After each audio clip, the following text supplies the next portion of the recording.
Welcome to Hub History, where we go far beyond the Freedom Trail to share our favorite stories from the history of Boston, the hub of the universe.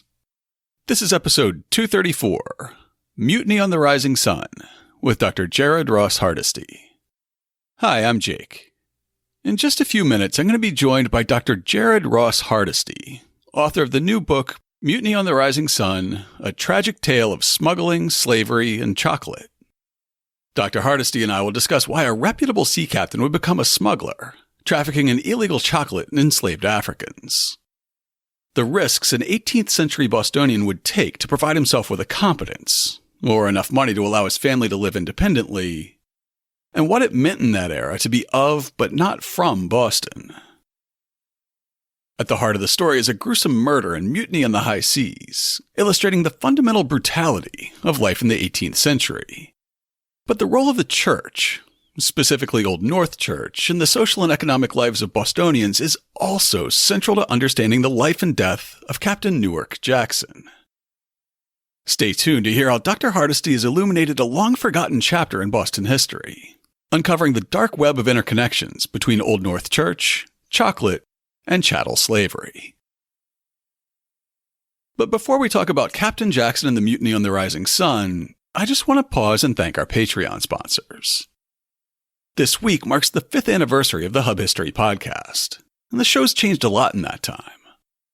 When I go back and listen to the earliest shows, I can hardly stand the terrible sound quality and amateurish delivery, and the stories are only a few minutes long with the most cursory research. I like to think that the show has improved quite a bit since then, albeit gradually. A lot of that improvement is thanks to our Patreon sponsors, the loyal listeners who sign up to contribute $2, $5, or even $10 a month toward the cost of making Hub History. Their support has allowed us to invest in better microphones, cables, and soundproofing to upgrade our sound, and it's unlocked research databases and online subscriptions that we otherwise couldn't afford. I'd also like to give them credit for improving my delivery, but I think that might just be a matter of practice. If you're not yet supporting the show and you'd like to start, just go to patreon.com/hubhistory or visit hubhistory.com and click on the Support Us link. And a heartfelt thanks to all our new and returning sponsors for making the show possible. And now it's time for this week's main topic. Dr. Jared Ross Hardesty is an associate professor of history at Western Washington University, way out in Bellingham, Washington. He studies the global entanglements of colonial Boston, and he's the author of 2 previous books exploring slavery in Boston. His Unfreedom, Slavery Independence in 18th Century Boston was our Boston Book Club pick back in episode 160, and we featured a talk about Black Lives, Native Lands, White Worlds, a history of slavery in New England, as our upcoming historical event back in episode 162. His latest work, Mutiny on the Rising Sun, A Tragic Tale of Smuggling, Slavery, and Chocolate, was just published last week. It's available through an affiliate link in this week's show notes, which you can find at hubhistory.com/234, or you can find it at your favorite independent bookshop. Dr. Jared Ross Hardesty, welcome to the show. Thanks, Jake. Thanks for having me. Looking forward to our conversation. So the first thing I have to ask, as we talk about your new book, Mutiny on the Rising Sun, is how you first encountered this sea captain named Newark Jackson and realized that there was a larger story to be told about him. It's funny story, actually. So in September 2016, the Old North Church invited me to give a talk about my first book, Unfreedom. And before the talk, I was sitting in the rectory and having a conversation with the then vicar and who was also the executive director of the Old North Foundation, Steve Ayers, and a few other staff members. And they asked me, "Do you know about this guy, Newark Jackson?" And I said, "Who?" And they said, "Well, you write about him in Unfreedom." And I said, "I did?" And as it turns out, I did. I used him as an example in the book of a person who owned slaves. He was an enslaver in 18th century Boston, and I used him because his probate inventory was particularly long and detailed, which I'm sure we'll come back to later. And so it listed the enslaved people he owned in relation and their value in relation to the rest of his property. And I said, "No, I didn't. I just totally forgot that I'd used him as an example." And I think it had to do with his name, actually. Like, his name was so catchy. It something about it stuck out in my mind, so I put it in the book. And so they proceed to tell me that they have a historic chocolate shop named after this man, and they don't know too much about him. They had done some basic genealogical research. They'd kind of done their due diligence about him. But outside of about kind of 4 basic facts, they didn't know much about him. They knew that he lived in Boston, was a sea captain. They knew he was a parishioner at Old North. They knew he was married and had 3 kids. And they knew, or they thought there was a possibility the genealogical research had uncovered an apocryphal story, yet to be confirmed true, that he had been murdered in a mutiny in 1743 off the coast of Suriname.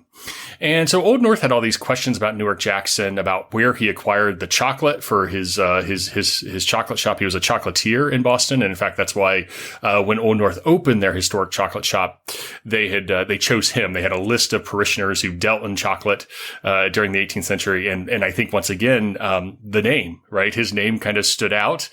And so they named the chocolate shop Captain Jackson's Historic Chocolate Shop after him, but they didn't know a whole lot about him besides those things I just mentioned. And so they had real questions about how did he acquire the cacao and things like that. And I became kind of interested in this. And it was the apocryphal story of the mutiny that really caught my attention, because it noted he'd been murdered off the coast of Suriname in 1743. Suriname was a Dutch colony. Today it's an independent nation on the northeastern coast of South America. And it was a plantation colony, very similar to those in the West Indies. So large-scale sugar plantations using enslaved African labor. It just happened to be on the mainland of South America rather than an island in the Caribbean. And so I assume, just based on the apocryphal story, that's probably where Jackson was acquiring the cacao. Suriname grew cacao, I knew. But I've long had this interest in the kind of Dutch world and especially the interactions between Dutch colonies and Dutch colonists with early American colonists, some of whom were Dutch, if you know the history of New York.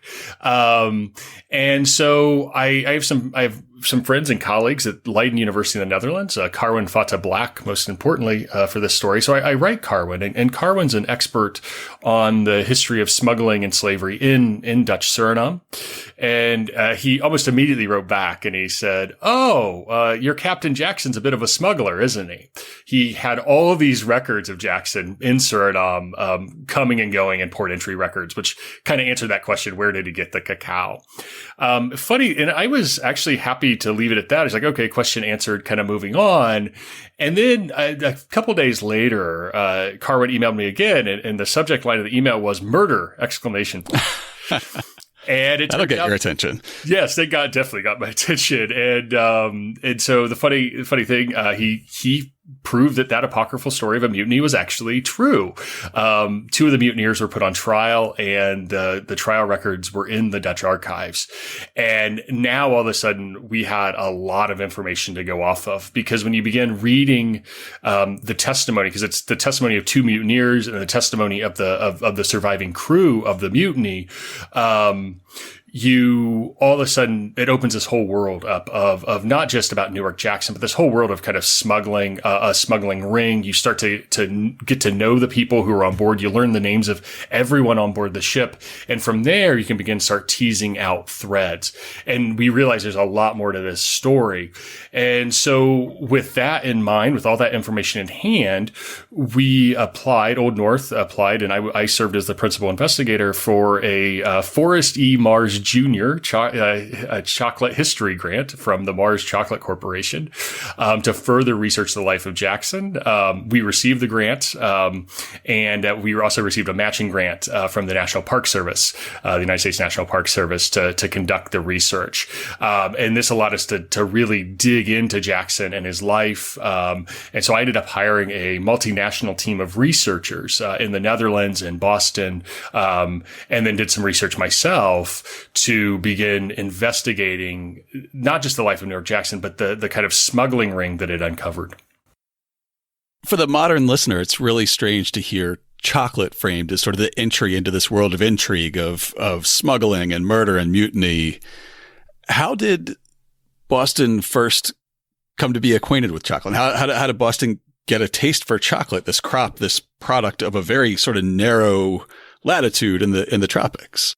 Yeah, so before Europeans went to the Americas, they had no knowledge that chocolate existed. It's a crop, cacao is what chocolate's made from, is indigenous to the Americas, to the Amazon rainforest, actually. But native peoples in the Americas began cultivating it probably about 4,000 years ago or so, if not more. And it spread across the kind of equatorial zone. So out of the Amazon basin, up into northern South America, the Guianas, Venezuela, Colombia, and into Central America, and into the Caribbean a little bit as well.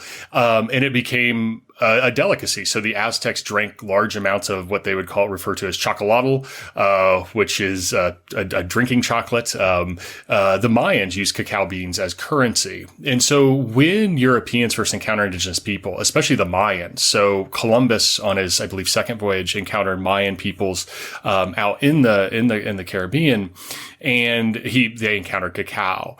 Once the conquest of Mexico, Europeans gained a taste for it. They began cultivating it. So much so that by the early 17th century, chocolate's pretty well known in Europe.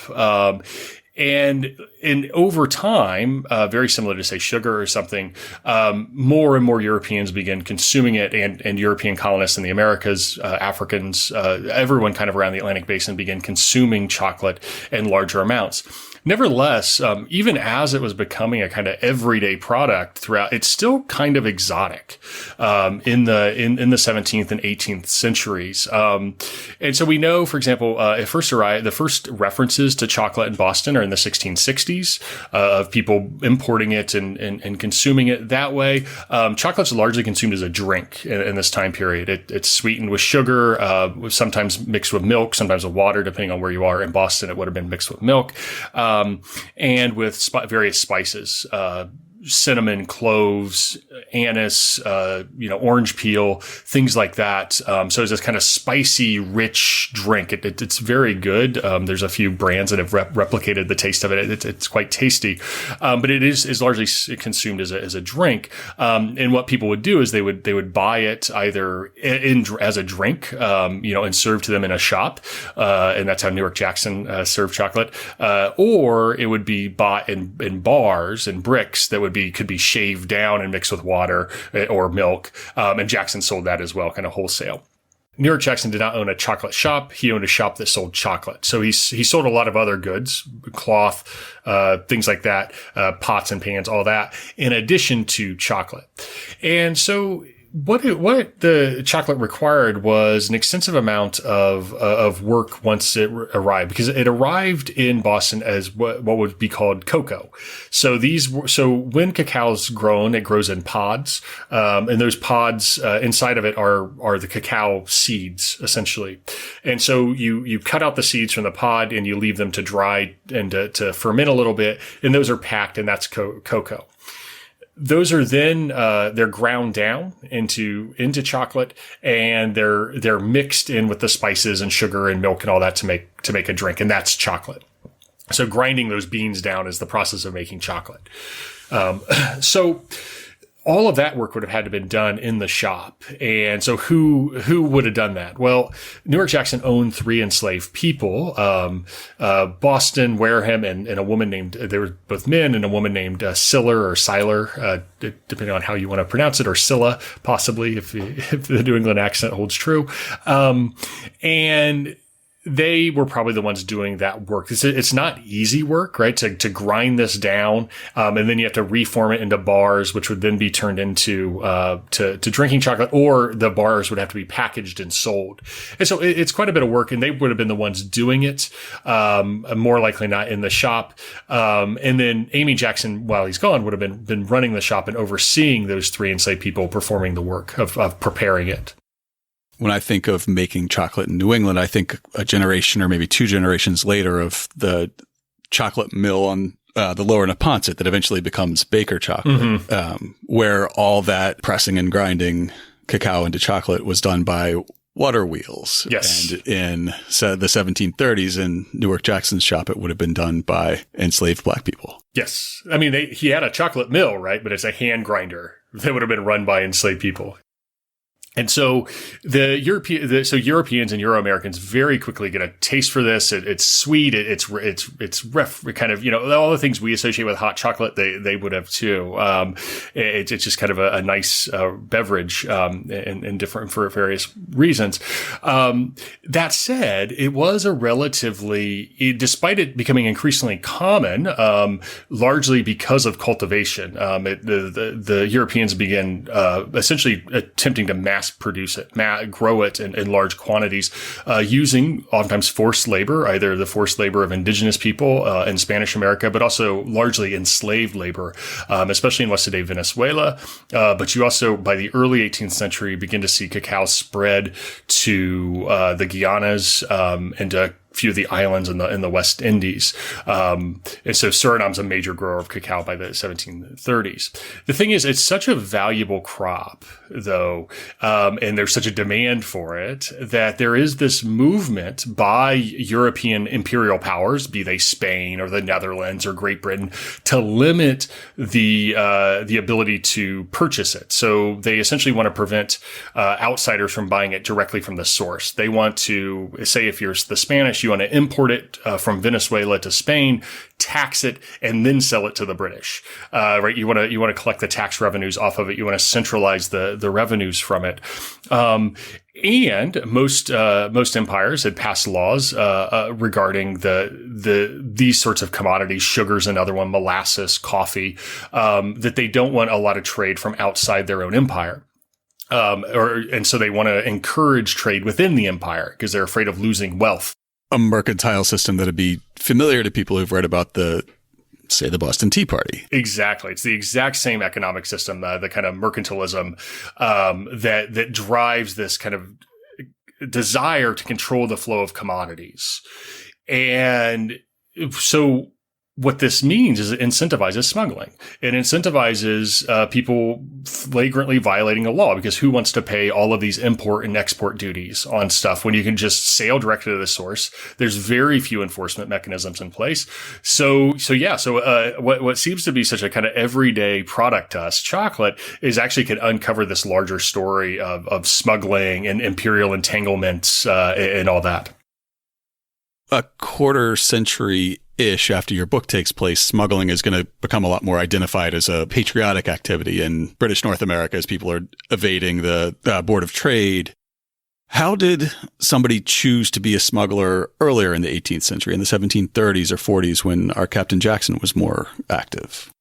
So smuggling is going to be significantly less political. That's probably not the best way to phrase it. The better way to phrase it is that it's not going to be political in the same way, right? It's not going to be associated with the sort of a revolutionary movement as it would become in the 1760s and 1770s. And of course, it is an inherently political act.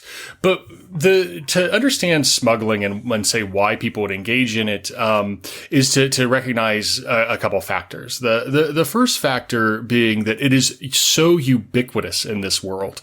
You can't live anywhere in the Americas in the 18th century, 17th, 18th century, and not live in a world of smuggling, not encounter smuggled goods in your everyday life, not be involved in the trafficking of some of those smuggled goods. It's just because it's so ubiquitous. These commodities are always flowing, and smuggling gives access to things you might not otherwise be able to get. And I think chocolate's the best example of that. If you legally bought chocolate in Boston, it would have to go from Venezuela, where it would be taxed by the Spanish, to Spain. It would then be sold to Great Britain and taxed again, and then taxed again when it's exported to the colonies. And those taxes would essentially remove the ability to consume that from the vast majority of people.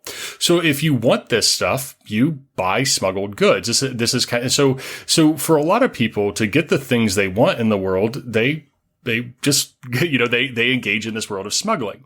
For the actual smugglers, someone like Newark Jackson, there's a few things going on. The first is that he grew up as a sea captain. So he would have started at sea, or he was a sea captain. And so growing up, he would have gone to sea as a very young boy, 10, 11 years old, if not younger. And the captain he served under probably was a smuggler, right? And so he's inculcated very early on into this world, to the point it's probably an unthinking decision. But if he would step back and think about it, I think you would see actually a couple of things. One, what a tendency might be to think that he's less than loyal to Great Britain because he's violating their trade laws. That's not the case at all. He kind of views his loyalty as slightly different. He views these laws as an inconvenience or perhaps a suggestion, the way we view speed limits. Right? We all speed on the highway. This is something similar. The other thing is that we have to ask, where does his loyalties lie? Certainly he's a loyal British subject, and you can see that in his life and in the books he reads and things like that. But he's a Bostonian, first and foremost, and he envisioned himself very much as a Bostonian. And if we want to talk about patriotism, this is a good example of it, because he would have seen himself as providing chocolate to Boston, to his fellow townsmen and women. And of course, he's profiting off of it, but he is providing them a good and service that the British Empire is trying to restrict as a whole. So his loyalty is very local. And it's to the people he knows in Boston by and large, and maybe a few other business associates around the Atlantic. But for him, by and large, this is he's serving Boston's needs by smuggling. And I think that's the way a lot of smugglers kind of view what they're doing. They're serving local needs. You say that he has this very sort of narrow local loyalty to Boston. Do you know whether he was from Boston? I know that by 1735 and some of the documents you uncovered, he's being described as being of Boston, but that may not be the same thing. It's not. Actually, he's not from Boston. He was not born there.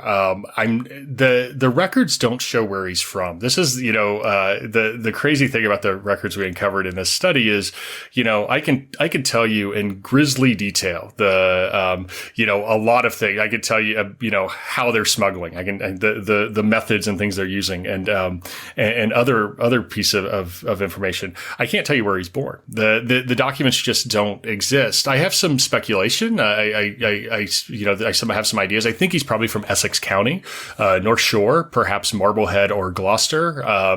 There's a few reasons for that. The other men in the smuggling ring were all Essex County men, or had ties to Essex County. So George Ledane, Gedney Clark are both from Essex County. And likewise in Jackson's probate inventory, it lists him as having a land grant in New Hampshire. And if you look up the origins of this land grant, it's granted to veterans of the campaign to capture Port Royal in what's today Nova Scotia.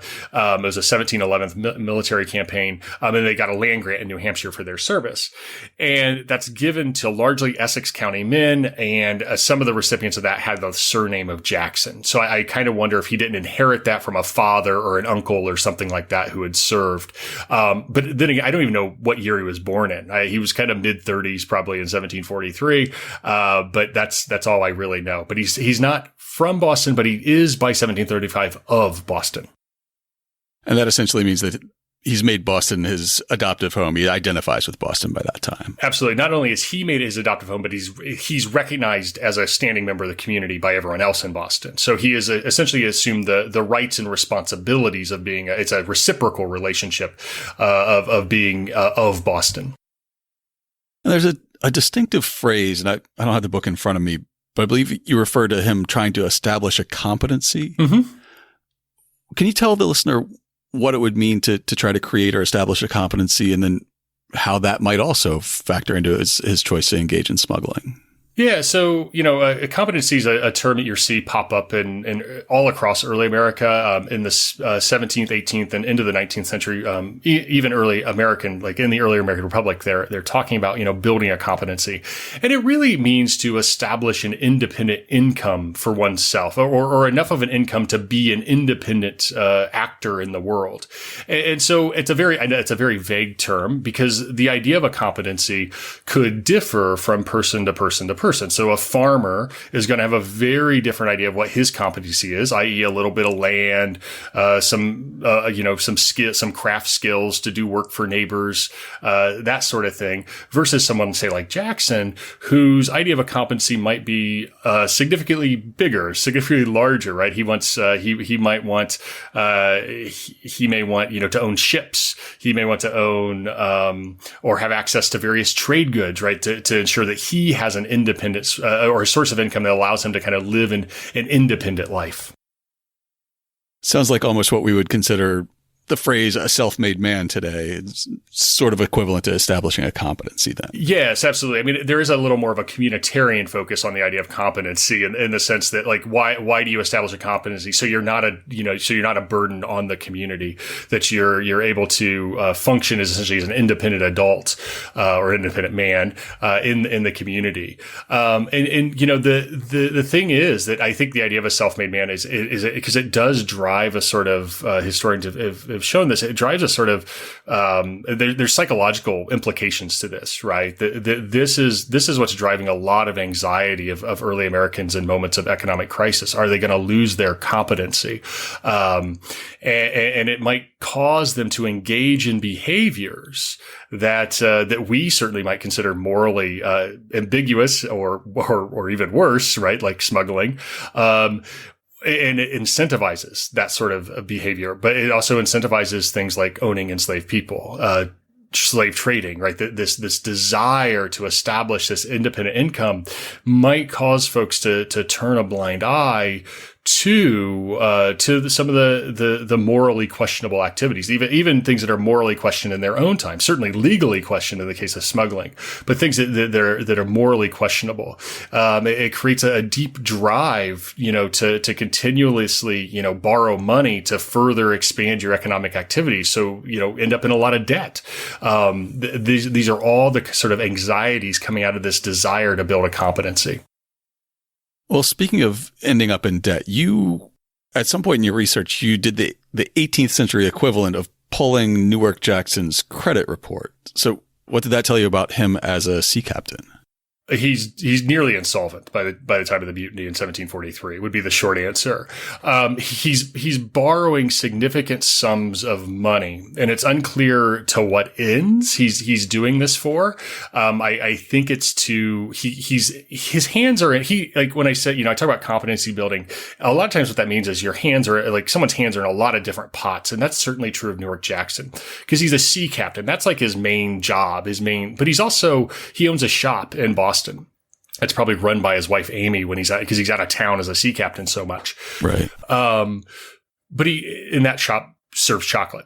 But he's buying all sorts of real estate up in the north end of Boston, workshops, dwelling homes, things like that. He's investing in other ventures. He's buying parts of or pieces of ships, like he's buying, a share in a ship. So he owns half a ship at the time of the mutiny.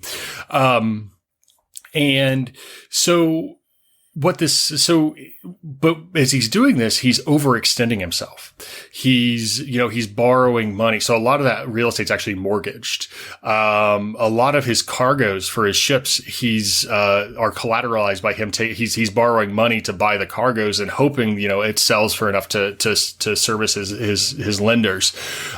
He's deeply, deeply in debt, at the time of the mutiny. He's essentially insolvent. I tried to calculate. It's probably the debt's probably about 1.5 times or so the value of his estate. That debt is part of competency build, right? He's so focused on building a competency for himself that this is causing him to turn a blind eye to debt. As Jackson is becoming more and more established as a ship captain, he's taking on more and more debt. At some point in the 1730s, maybe the mid 1730s, his name disappears from the official records of cargoes that arrive in Boston. That's sort of the marker of going deeply into the world of smuggling, I guess. And that's about the time that he starts to really trade in Suriname. Before we go any further, we've mentioned this colony a couple times. So it's a place that our listeners probably don't know that well. Can you tell us just a quick overview of what life was like in colonial Suriname? Generally speaking, it was a hellscape for the vast majority of the population, is how I would describe it. So Suriname is, like I said, on the northeastern coast of South America, in the area known as the Guianas. And it's today what is the country of Guyana, Suriname, and French Guiana. And interesting about this area is it's essentially it's all rainforest. And so there's highlands that separate the Guianas from the Amazon River basin. And so these highlands, they drain both to the Amazon to the south, but also they drain north out of South America. And so what really characterizes these places in the Guianas and Suriname certainly are all these rivers. And the rivers all flow out to the Atlantic Ocean. And this is perfect for building a colony because it's essentially a highway out to the Atlantic. And so you just build your property right up next to the river and you sail out. And the climate there it's equatorial. And so it's great for growing tropical, commodities, sugar, coffee, and cacao. And so Europeans had taken interest in this very early on. Walter Raleigh writes a book about it in the 1590s. And then in the case of Suriname, it's actually first settled by the English in the 1630s. But then the Dutch take it over in 1667. It becomes a Dutch colony. And they focus on developing it. And it very quickly models the West Indian colonial model, i.e. a very small population of free whites and a very large enslaved population. The numbers, of course, change over time, but in the 1740s, there's about 50,000 enslaved people live in Suriname and about 2,000 free people. That's including freed slaves but also whites. And so for those enslaved people, it's hell. It's incredibly hot. It's incredibly dangerous, right? This is jungle. So you're talking about all the things that live in the jungle, jaguars, but also fire ants, the weather that is just, it rains a lot. It's conducive to mosquitoes and malaria. So it's a really disease wise, it's a bit of and whites also die in high rates. It's a bit of a hellscape, as I said, but it's also incredibly lucrative. Those commodities being produced using enslaved labor, the sugar, the coffee, the cacao is incredibly valuable, and Suriname is generating lots and lots of wealth for the Netherlands. So Suriname's a place that legally and technically should not be trading with British sea captains like Newark Jackson, and yet in the book you include a copy of a painting by John Greenwood that's called "Sea Captains Carousing in Suriname." So who are these captains in the painting, and what are they doing in the painting? What does this portray? In theory, New England ship captains aren't supposed to be trading in Suriname. It's against the law for foreigners to be trading there.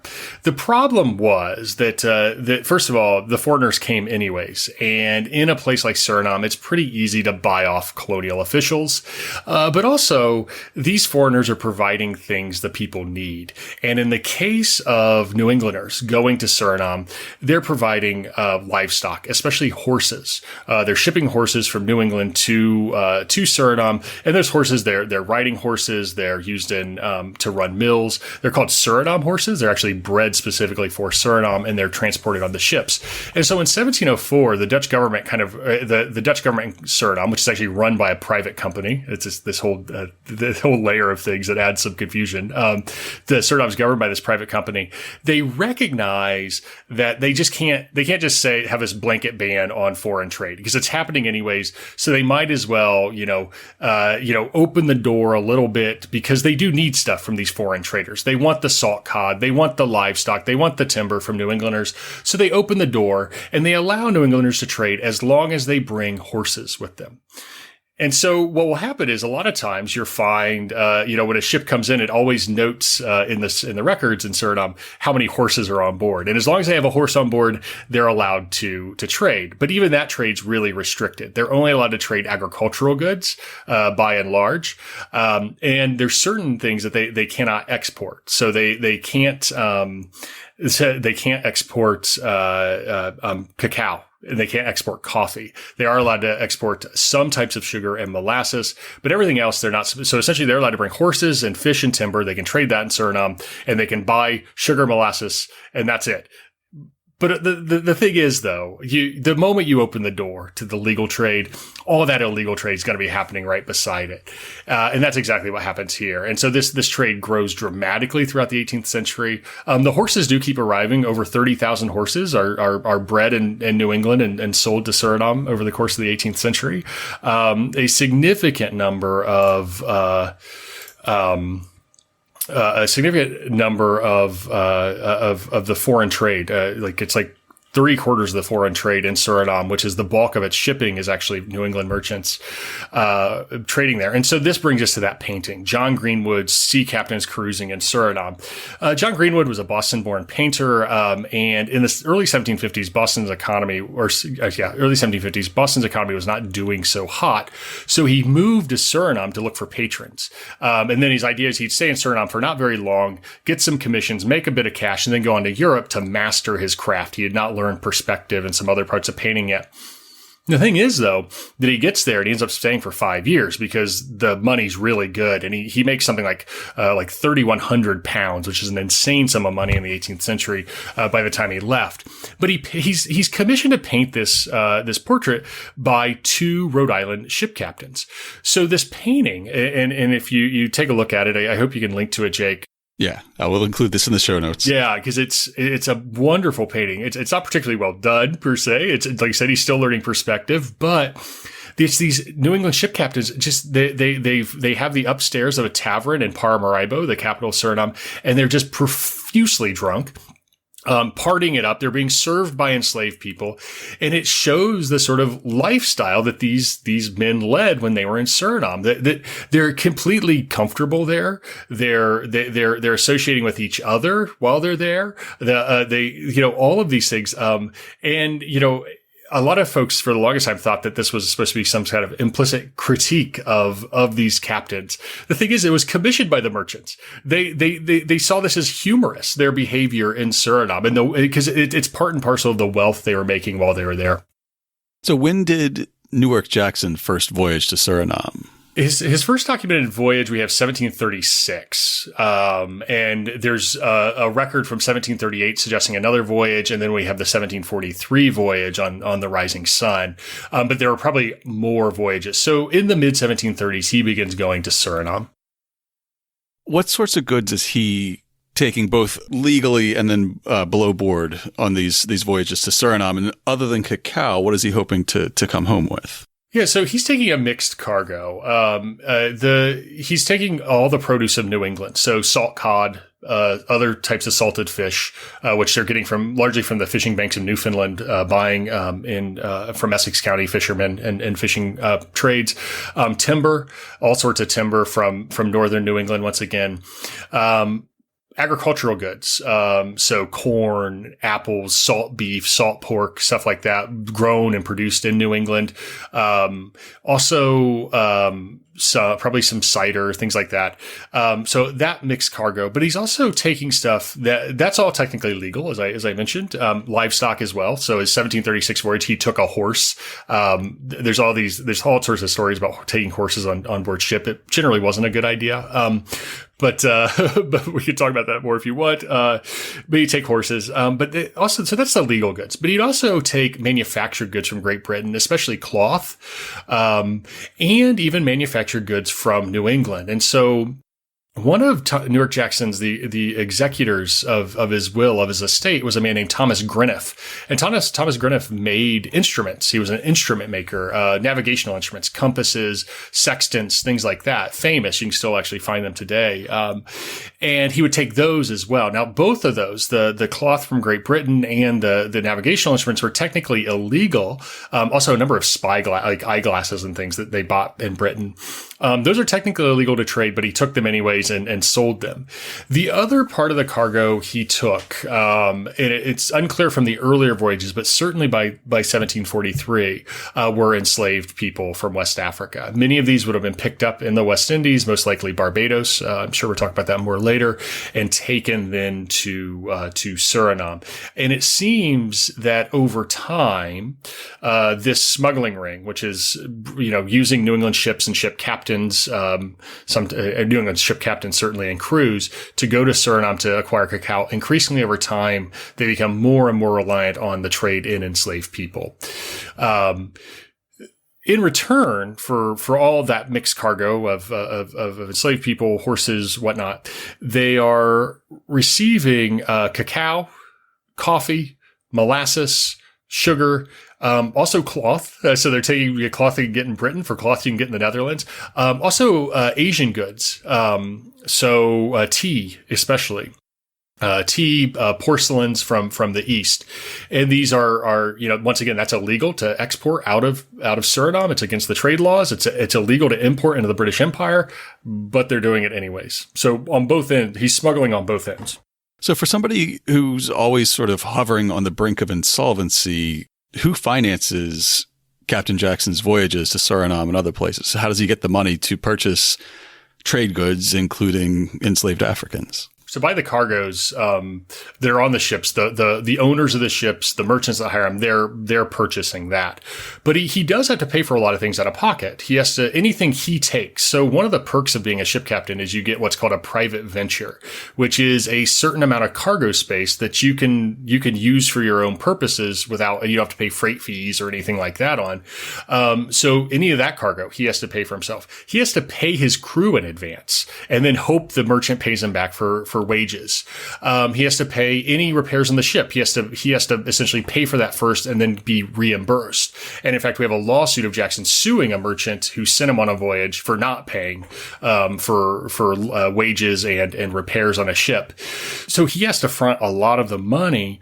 And the thing is, he's always making enough to service the debts. It's only when something happened, right? That's when it shows that he's actually insolvent. And so he's always making enough to service the debts because he's making some commission off cargoes. He's making wages, some depending on the type of voyage, either commission or wages. He has his own private venture. He has his shop. So he is making money and enough to kind of service his debts. But in any way to expand his business, he's having to borrow more and more. And so in theory, over time, he would eventually come to own enough of the kind of means of maritime commerce, i.e. enough ships, enough, enough commissions, things like that as a captain that he'd be able to pay off that debt and gradually himself transform into a creditor. But that doesn't happen. In the meantime, who's he borrowing that money from? All sorts of people. So it's a veritable who's who of Boston's Anglican community. It's James Smith, who's a very wealthy merchant in Boston.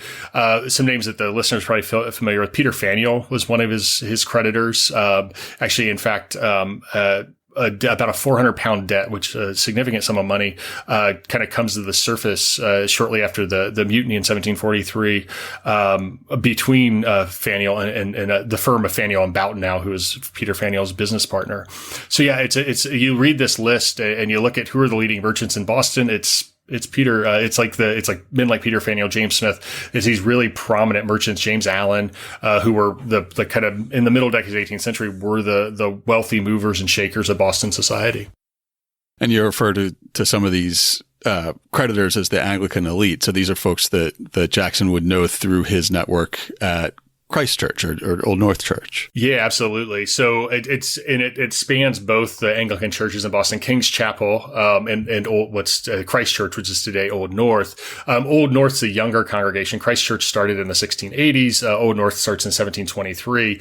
And the thing is that so many wealthy merchants are at King's Chapel, that it's really hard for young merchants to afford a pew, for example, to buy a pew. So many of them move to Old North to kind of as a kind of site of sociability, as a site of where they can associate with each other and kind of flaunt their own wealth and status as pew owners. So they go to Old North, but the connections in that Anglican community remain. After the book introduces us to the character of Captain Newark Jackson, as you build toward what's going to be his final voyage in 1743, you introduce a few different sets of characters who are going to play into that 1743 trip to Suriname in sort of the middle chapters of the book that are titled The Cartel, The Cargo, and The Crew. I'd like to also sort of bring in some of these supporting characters, starting with the cartel. Off the top, I'd like to ask why you use the term that today we associate with cocaine smuggling to refer to this group who were smuggling cacao into Boston.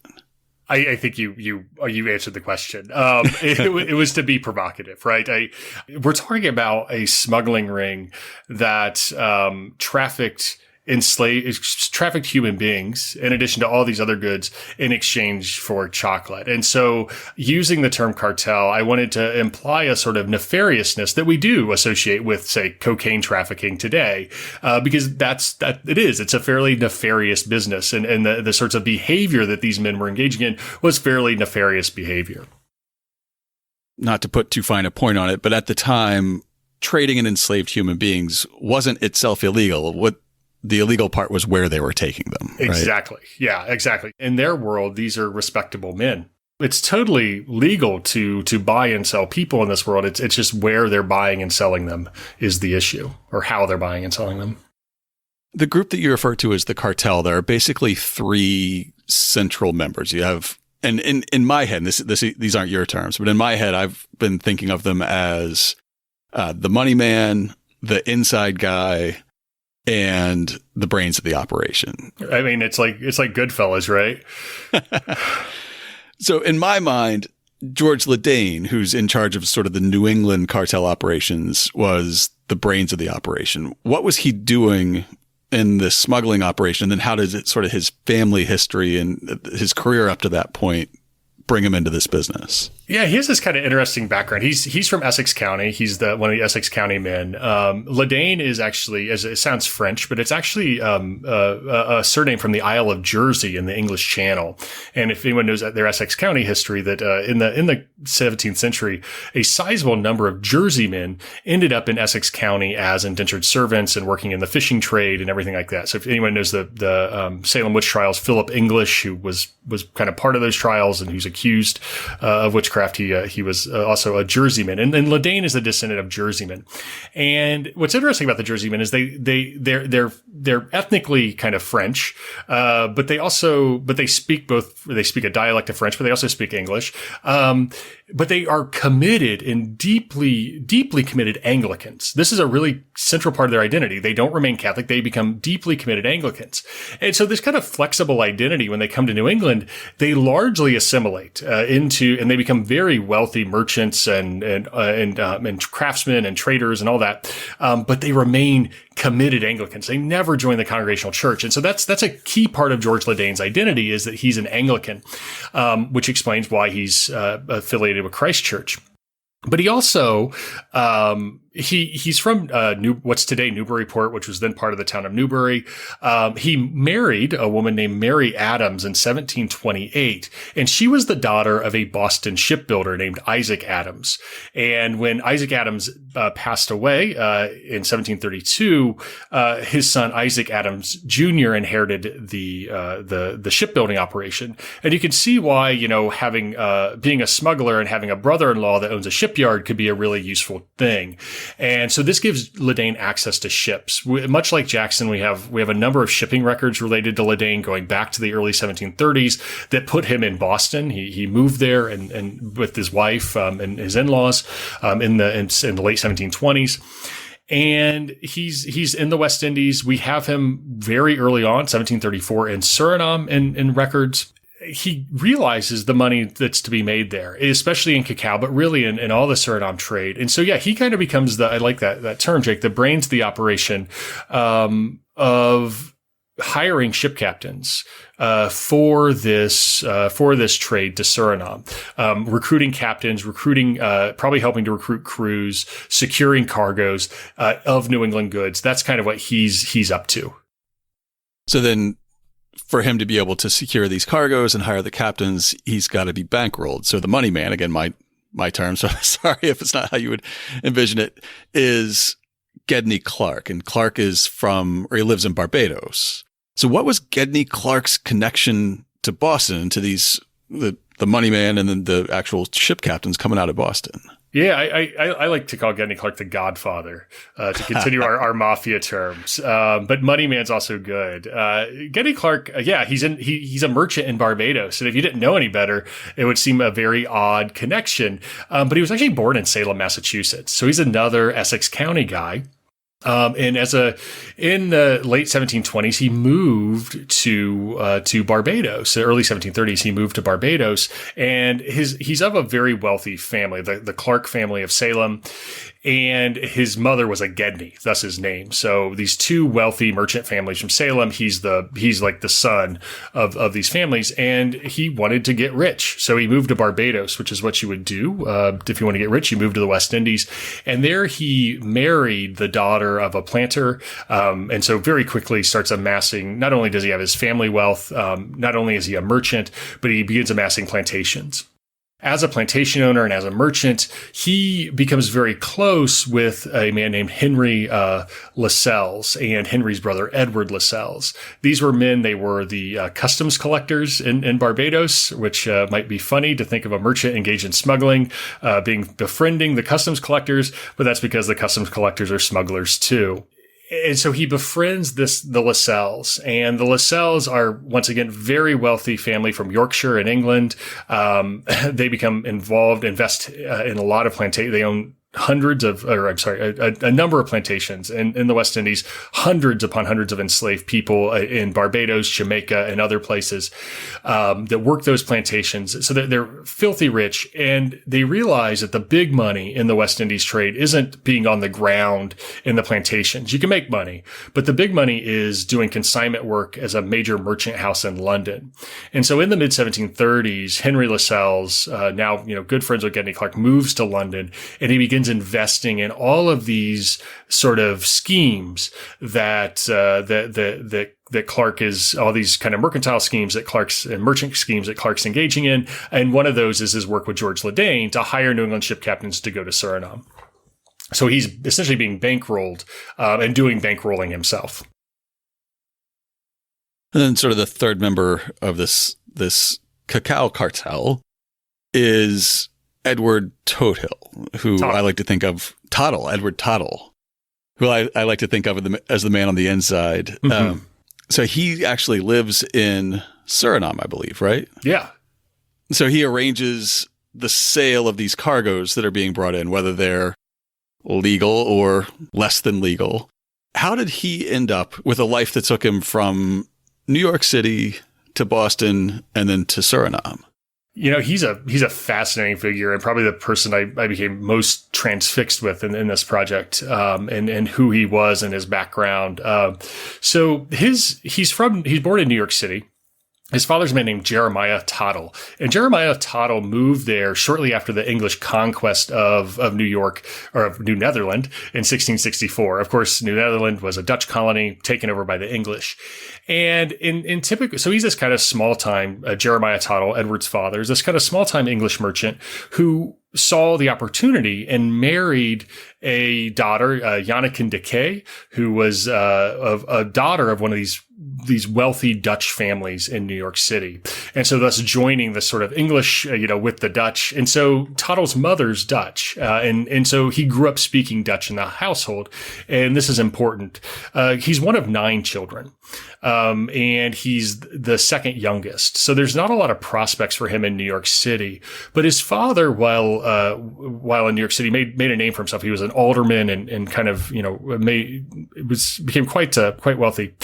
And he made good friends with New York's Huguenot community, including the Faneuils. Most importantly, Benjamin Faneuil, who was the father of Peter Faneuil of Boston. And so much like Peter Faneuil moving to Boston, Edward Tottle did that as well. And so he went in part because of his father's Huguenot connections, but also because of his mother's side. On his mother's side, he had a cousin who married a man named Abraham Wendell, who was a wealthy Dutch merchant from a wealthy Dutch family from Albany, New York. And the Wendells moved to Boston in the 1720s. And so Edward Tottle, kind of because of these family connections, himself ends up in Boston. And of course, this Wendell family's of Oliver Wendell Holmes, that famed New England family. This is that family. If you're familiar with your New England history, they become very, very wealthy merchants, much like Peter Faneuil in Boston. And so Edward Tottle, he settles in Boston, and there he meets George Ledane. I don't know the context. We could never find the context of their meeting, but what we do know is from all the records that George Ledane and Edward Tottle were, quote, good friends. All the records in English and Dutch, they all refer to them as good friends. And this is a really important term for the 18th century because the way that people would speak is that the term friend was thrown around quite casually. So essentially your friends were people you did business with. So that modifier, good, to be a good friend, that really mattered, because what it meant was that person, your good friend, would put the relationship ahead of the business interest. A friend couldn't be trusted to do that, but a good friend could be trusted to do that. Edward Tottle and George Ledane become good friends. Edward Tottle joins Christ Church. He's some sort of merchant in Boston. And then in 1737 or so, his wife passes away. They have 3 minor children, but Tottle, it seems that family networks, either to the Wendells or to the Faneuils, something spurred Edward Tottle to move to Suriname in 1738 without his kids. He actually leaves them in Boston. And that's a whole other story. But he moves to Suriname. He has the language skills because he grew up speaking Dutch. He has these connections to these New England merchant houses, and he kind of lands in Suriname, immediately marries a widow of who owns plantations. So he, ingratiates himself in that world. But then he also essentially becomes an agent, representing the interest of New England merchants across, all of them who are trading to Suriname. And so, yeah, he's the inside guy. And he becomes not only is he an agent well known by all these New England merchants going to Suriname, he becomes well respected in the white community in Suriname as well. He becomes a burgher, which is like a citizen, the equivalent of a citizen. It's an honorific. He holds a couple minor offices, until he actually died in Suriname in 1748. So he kind of remained there as this agent on the ground, facilitating trade between New England and Suriname, and especially with George Ledane, his good friend. And when George Ledane joins forces with Gedney Clark in the chocolate smuggling ring, he's the guy that's kind of making it all work on the ground in Suriname. It's funny as you describe the term "good friend" and that Tottle is Ledane's good friend. I'm reminded of nothing so much as the movie Donnie Brasco and Johnny Depp's character explaining the difference. A friend of mine, he's a friend of ours. Is he a friend of ours? No, he's a friend of mine. Yeah, definitely. It's a very similar term, because in correspondence, they refer to each other as friends, but these guys, a lot of them hate each other, but they're calling each other their friend. It's because they're doing business together. So now we have Ledane and Clark and Tottle essentially set up in business together, and whether they're working through Newark Jackson, or I'm sure one of a number of other sea captains, there's this exchange of money and goods between British Boston, Dutch Suriname, and French Cayenne is thrown in there, and then back to British Barbados. Can you describe how these men would have been moving money and goods between these different ports to give their cargoes at least a veneer of legitimacy when they get back to Boston?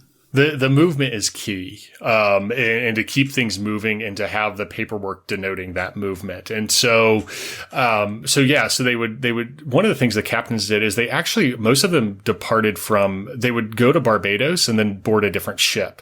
And so a lot of those ships were built in New England, but then were kind of their home port was Bridgetown in Barbados. So they wouldn't use their New England ships. They would use their West Indian ships, which they use different types of ships too. They tend to be a little bit bigger.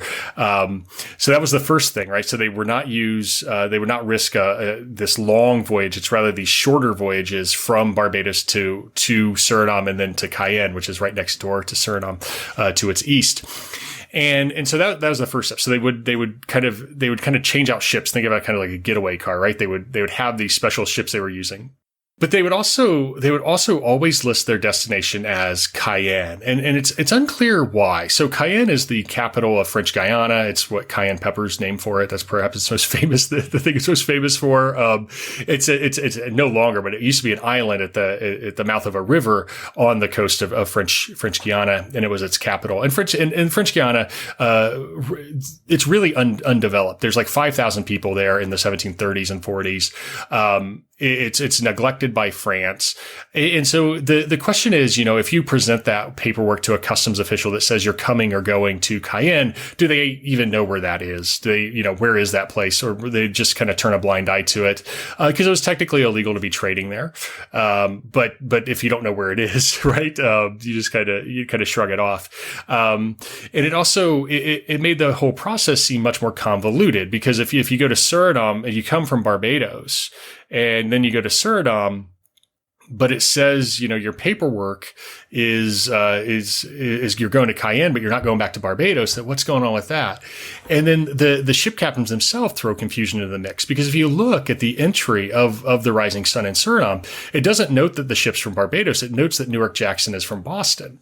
So it creates this really convoluted situation with all these sort of unknowns, and that's deliberate. You don't know where people are coming or where they're going, and so it's just easier to kind of stamp the paperwork, or ignore it and just kind of move on.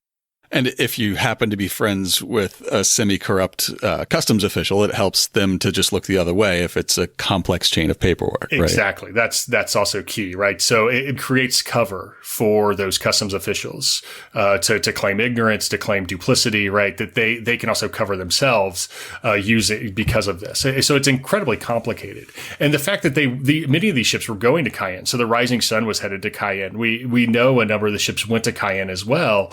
And it makes sense, because it was a pretty good market for a lot of these goods, because it was so neglected by France.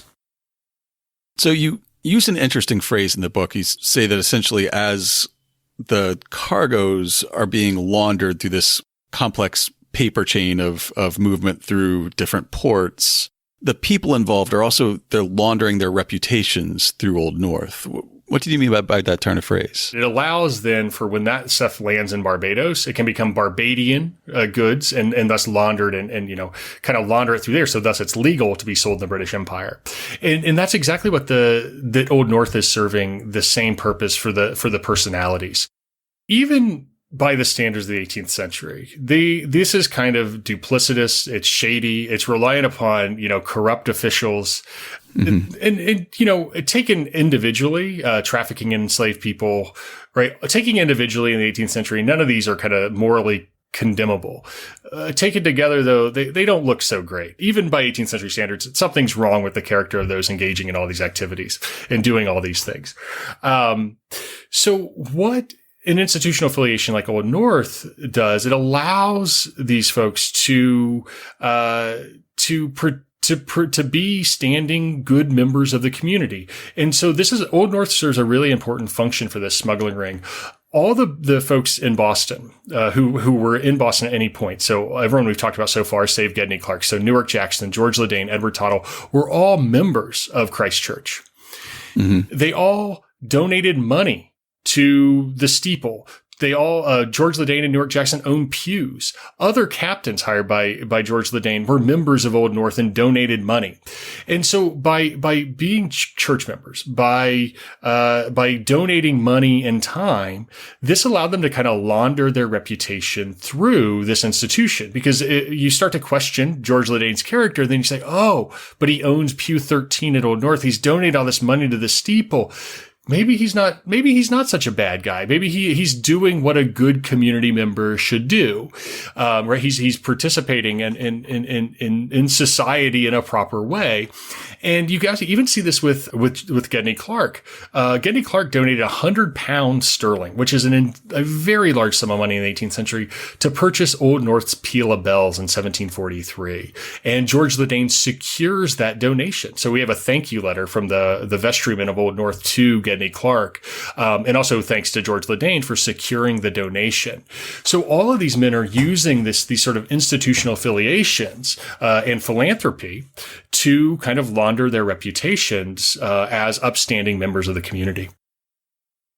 So now we have the captain and we have the cartel. As you build towards sort of the climax of the book in the 1743 voyage to Suriname, you also introduce the cargo on that voyage. And of course, there was cacao on board and there were other goods on board, but obviously the focus is the human cargo on board. So how many newly enslaved people were on the Rising Sun for this 1743 trip? We don't know. That's the short answer. Probably about 50, I estimate, based on some of the evidence we have. One of the frustrating parts, to step back for a second from the history itself to the research, is the evidence we have of this part of the voyage. It was a slave trading voyage. I'm fully I lay it out in the book. I'm fully convinced of it. But there's no actual evidence that says this was a slave trading voyage. There's all this circumstantial evidence surrounding it. But most of the cargo of that 1743 voyage on the Rising Sun was enslaved Africans, about 50 of them, certainly the most valuable cargo, that had been transshipped from West Africa to Barbados and then put on board the Rising Sun to be taken to Suriname. The evidence we do have of this is there was an insurance policy filed for the Rising Sun. It was not common to insure smuggling voyages like this. So the fact there's an insurance policy already suggests that something's a bit off, that it's different. I shouldn't say it's off. It's different. The insurance policy was also what's called a value policy, where it valued the cargo before it departed.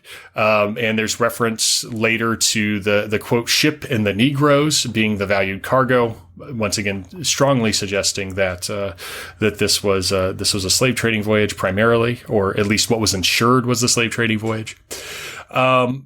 There's a number of other pieces of evidence as well, that being one of the main ones. But the other one is that there's an inventory taken of the ship in 1743, and there are 15 enslaved people on board. 13 of them are children, 2 of them young adult men, probably late teenagers, early 20s. Who are also on board the ship, who would probably were the remainders from the smuggling voyage to Suriname who they couldn't sell.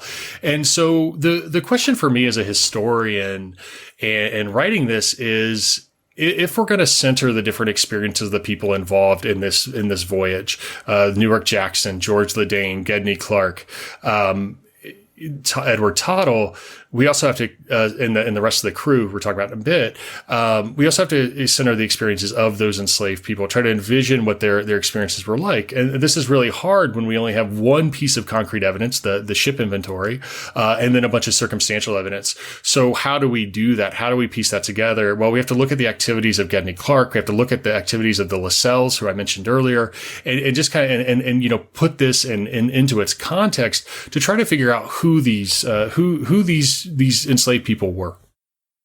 In some of my recent episodes, I've realized that primary sources about slavery in 18th century New England, especially, but I'm sure other places, make it a lot harder to use primary sources to talk about any enslaved person's lived experience than just sort of broad terms about the institution. So knowing that, how did you try to fill in the lives, either from scraps of primary sources or from sort of parallel lives, what we know about other people's experience of being enslaved?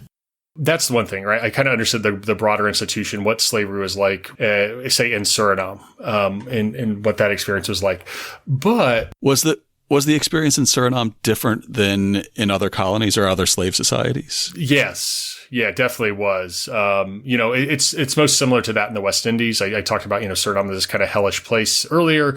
It was, but it was, long hours in the sun, growing these cash crops, driven to death, worked to death, literally in many cases, subject to wanton abuse from both whites and from drivers meant to extract labor. So in that sense, there's it's very similar to, say, West Indian slavery. It's very different from what's happening in New England. Certainly there's abuse and all that in New England, but just the nature of this is plantation slavery. So, large scale, large groups of enslaved individuals, working on growing cash crops. That was an important kind of piece of it. And Suriname has some unique features. It's kind of how big the plantations are, the sort of drainage system that's used to make sure the land's fertile and remains, doesn't flood. So there are some unique features, but also, institutionally, but also all the people involved in the smuggling ring were all connected to slavery. So what were their connections to slavery? And most importantly, to answering this question, was the activities of Gedney Clark, who we have a lot of records of his slave trading activities. So it shouldn't be surprising that he's also, selling enslaved people on board the Rising Sun, selling them in Suriname, because he's selling enslaved people from Barbados to Virginia, Barbados to South Carolina, Barbados to other parts of the Guianas, and to Jamaica and to New York, right? So we have all of this record of him as a slave trader in the exact same time period. He becomes one of the key suppliers, despite it being illegal, to the Dutch colonies to the west of Suriname. So Berbice, Essequibo, and Demerara. He becomes a chief supplier there in the 1750s and 1760s, trafficking enslaved people. So that alone kind of suggests that, yes. And so what did his slave trading activities look like? And then to make the West African picture, I looked to the Lascelles, and the Lascelles, in addition to doing all sorts of consignment buying and selling sugars and coffee and cacao and all that, they're also invested in slave trading, and had devised a scheme called the Floating Factory, which was off the West African port of Anamobo, which is in today's Ghana. And so they stationed a ship that was there permanently, meant to be anchored permanently just south of in the water off of Anamobo. And essentially it meant that ship captains could stop there, fill their holds with captives and move on. So that meant the captains wouldn't have to go from port to port to port buying captives before crossing the Atlantic. So this made things a lot faster, a lot less deadly for the captains and crews involved in slave trading.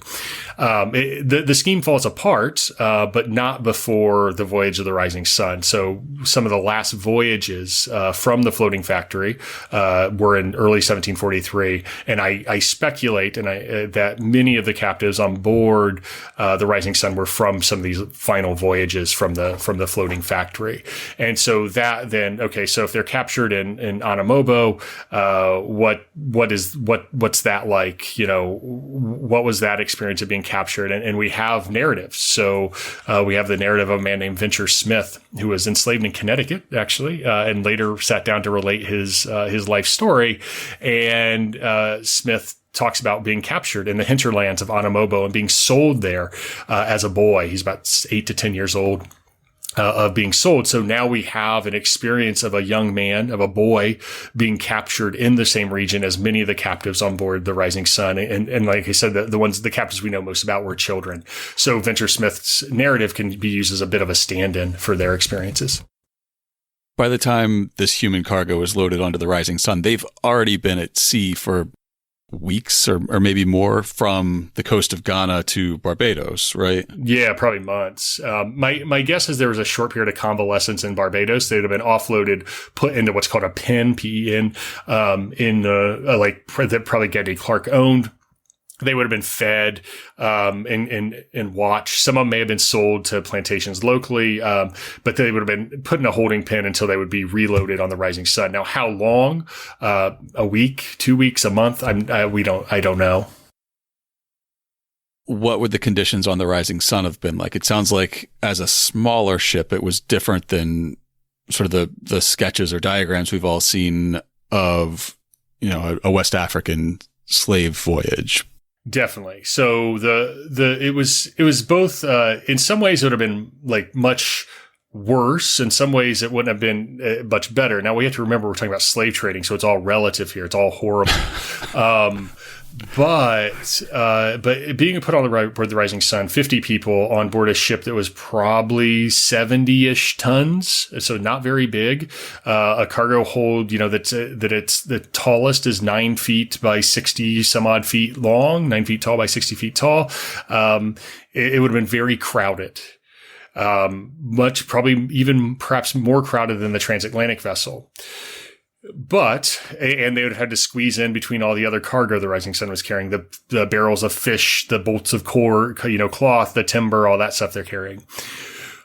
But on the other hand, they wouldn't have been chained. Because the thing is, chains and handcuffs and ankle cuffs, those create marks that and the voyage to Suriname from the Rising Sun would have been very short, 5 to 7 days at most.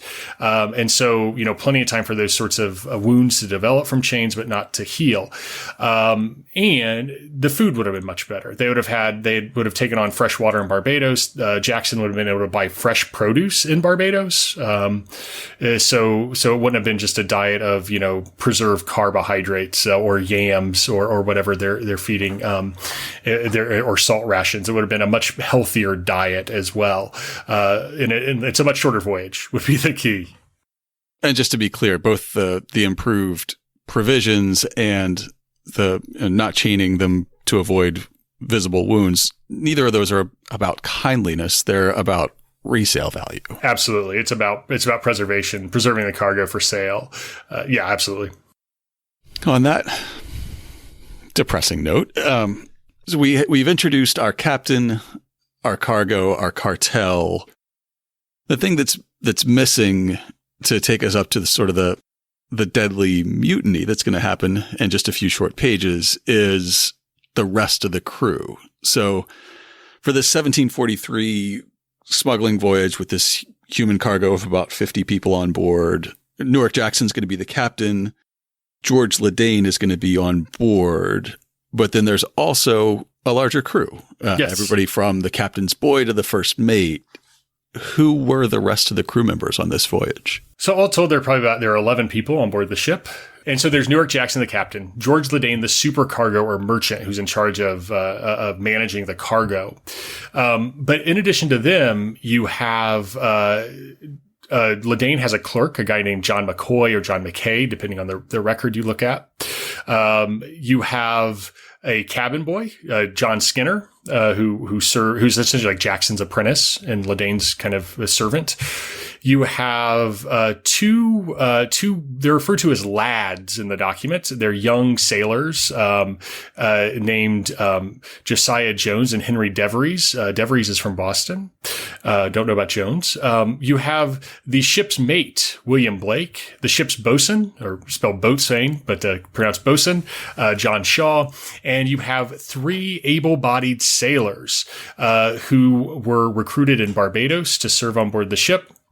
Hired by Jackson, and whose names were Ferdinand da Costa, Joseph Perea, and Thomas Lucas. And the latter 3 are referred to as Portuguese sailors, and so they were the what are called able-bodied seamen. These are men they have decades of sailing experience between them, and would have been kind of the rough and tumble sailors on board the ship. So why would New England officers have hired and brought on board sailors from such an incredibly different background than themselves? My guess is that these 3 men, Joseph Perea, Ferdinand da Costa, and Thomas Lucas, had been slave ship sailors. They had experience handling enslaved cargoes. They had probably been discharged by a slave ship in Barbados. This was incredibly common for slave ship captains trying to save money, would discharge crew members so they wouldn't have to pay them once they got to Barbados. And my guess is these are men. 2 of them are mixed race. Thomas Lucas and Joseph Perea are mixed race, but they're all 3 kind of poor sailors. They're easy to discharge and to kind of cast away, given the social order of the time.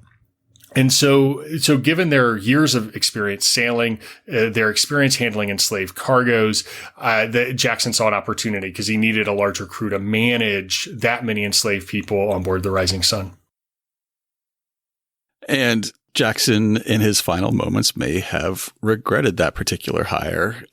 This sort of brings us to the event that you actually start the book with, that I've been dancing around as we've been talking here. So on June 1st, 1743, some of the members of the Rising Sun's crew carry out this really shockingly violent mutiny. Can you lay out who among the crew were the mutineers and then who were the victims of that mutiny? Yeah, definitely. So about 11:30 or so on the night of June 1st, 1743, they're starting to do what's called tacking. The Rising Sun is starting to tack eastwards, which is a sailing maneuver to sail against the current to to sail against the current to go to Cayenne. And John Shaw, the bosun of the ship, is at the helm. It's the captain's watch. So there's 2 watches on board the ship, the mate's watch and the captain's watch. It's the captain's watch. Jackson, the captain, of course, has the privilege of going to bed, despite it being his watch. He's just retired for the night, went down to his cabin, fallen asleep. John Shaw's at the helm. And talking to him is Joseph Perea, and begins questioning Shaw about where they were, about the distance to a place called Orinoco, which is in today's Venezuela. John Shaw didn't see any harm in it and answered the man's questions, and then told him to fetch him a dram, a drink of rum. Perea goes down beneath deck. Shaw hears some talking, comes back up, and asks him the exact same questions, but no dram. Shaw's annoyed, answered his questions again, told him to fetch a dram. All this took place over about 15 minutes. Shaw's still above when he hears all hell break loose down below. Joseph Perea had woken up, had woken up Thomas Lucas and Ferdinand Acosta, and they grab axes and knives, and they go into the cabin, George Ledain's cabin and Newark Jackson's cabin, and begin stabbing them. The 2 men flee. So in Jackson's cabin is John Skinner, the cabin boy, who was able to slip out and go up to the deck. Jackson also was able to slip out while being stabbed to go up the deck. And as Thomas Lucas is about to follow him up, George Ledain also comes out, stabbed, and grabs the ladder, starts to go up, and he's stabbed as well, but once again goes up the ladder and is able to get up on deck. Meanwhile, they go after John McCoy, the Ledain's clerk. They stab him 9 times, and he probably would have been stabbed to death by Perea had Jackson and Ledain not gotten up on deck, which distracted him. And so McCoy drags himself deep into the hold. Now, this is after they've traded to Suriname, and there are still 15 enslaved people on board who are watching this happen.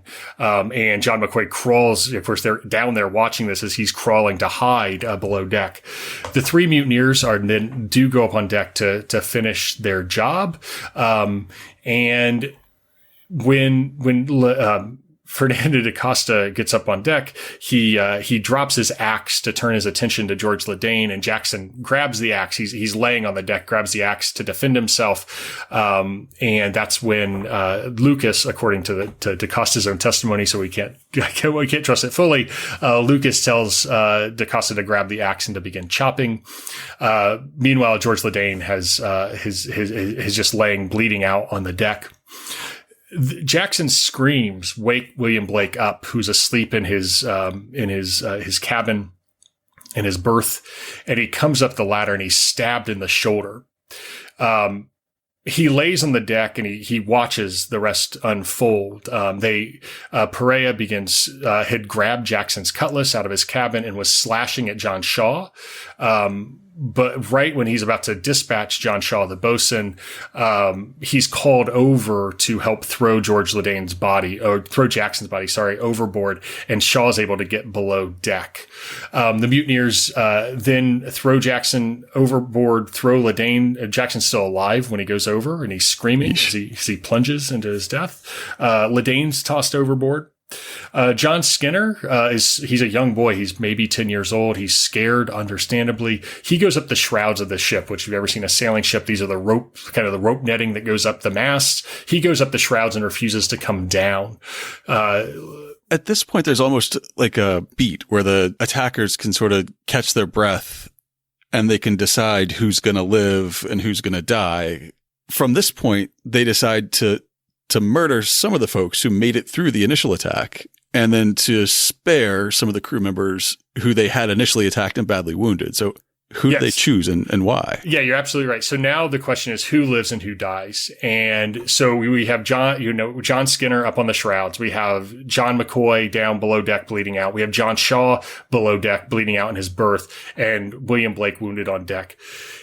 Blake springs into action. He knows that the mutineers can't sail. They have decades of sailing experience, but they don't know how to pilot a ship or navigate. They need William Blake for that. And this is probably why they only stab Blake in the shoulder initially to immobilize him, but then to use him later to get to Orinoco.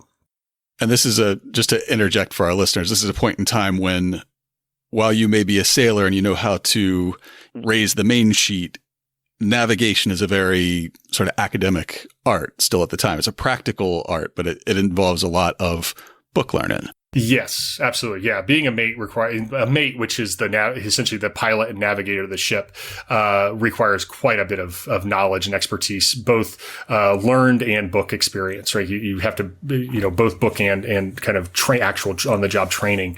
And so that's why they keep Blake alive. And so John Skinner, however, the cabin boy, he's a liability because he was, Newark Jackson's apprentice. And so they actually coax him down off the shrouds, with a promise that they'll let him live. And the moment his feet hit the deck, Ferdinand Acosta charges him, bludgeons him to death, and throws his body overboard, a 10-year-old boy. Same thing's true of John McCoy, Ledane's clerk. His loyalty's to Ledane. He doesn't, or at least they don't think he has the skills to navigate the ship. So they go below deck and finish the job and throw him overboard. That leaves John Shaw, the bosun, the other ship officer besides William Blake.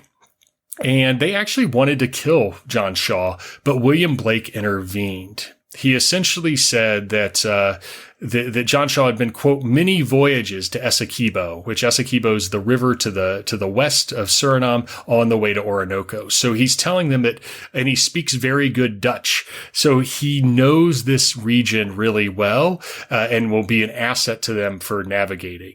And that causes the mutineers to back off and allows Blake and Shaw to live, along with the two young sailors, Josiah Jones and Henry DeVries, who they don't really see as a threat to their power and perhaps potential allies as fellow sailors. As I read sort of the account of the mutiny and then the following couple of days, it doesn't seem like their plans were very well thought out. To the extent that there was a plan at all, what did these three so-called Portuguese sailors plan to do with the ship and the cargo that they were getting after they took over? That's a good question. And I think you're right. It was a hastily made decision, it seems, without a lot of forethought and planning. But I think what happened is they took a look around at the cargo of the ship. When it left Suriname, it was loaded with cacao, with sugar, with molasses, with the leftover enslaved people, the children and two young adults. There was also a lot of gold and silver on board the ship. And this is something that I'm still confounded. I wrote a book and I'm still confounded as to why. I think there's a number of reasons, but I think Edward Tottle was facilitating cash sales for enslaved people. And that was relatively rare in Suriname, but it did occur. And the idea was to take that gold and silver back to Boston to the Wendels. Tottle's backers were involved in what's called the Silver Bank, which was an attempt to make a bank which would back paper currency with silver. And so I think that's what's happening. But what it meant was, in the moment, there's a lot of gold and silver on board the ship. In addition to both Jackson and Ledane, they were wealthy men, even if one of them's deeply in debt. And Ledane especially seemed to love to flaunt his wealth. He wore silk clothes. He wore lacy wigs. He wore, gold buckles on his shoes. And so there's a lot of money on board the ship. And so if you could seize that cargo and the ship itself, which had value, and sell it somewhere, you might be able to make a pretty good life for yourself. And they settled on Orinoco, which is today part of Venezuela. It's eastern Venezuela on the border with what's today Guyana. And it's a big river basin, essentially. And the idea was, the question is, how much did the mutineers know about Orinoco, and what did they know and what didn't they know? Did they know, for example, that the Spanish welcomed runaway soldiers and sailors and slaves if they would pledge loyalty to the Spanish crown and become Catholic? Well, the three men are already Catholic, so all they would have to do is pledge loyalty to Spain, and they might not be many questions asked. So why would they want to go there is a bit of a question. And how much did they know about the place they wanted to go?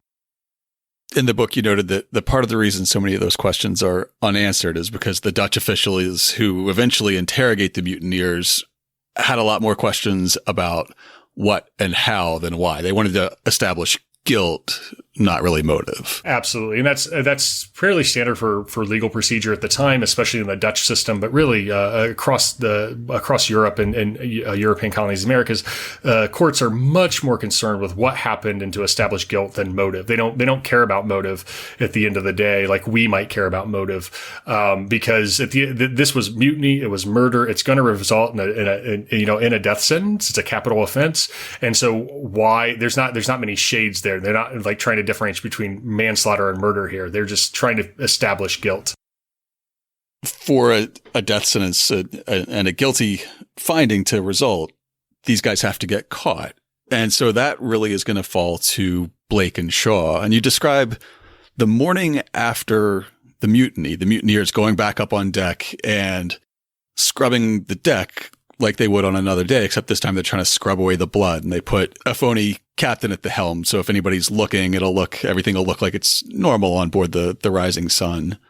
So while the mutineers are trying to conceal everything that's happening and put up a good front, how are Blake and Shaw passively fighting back?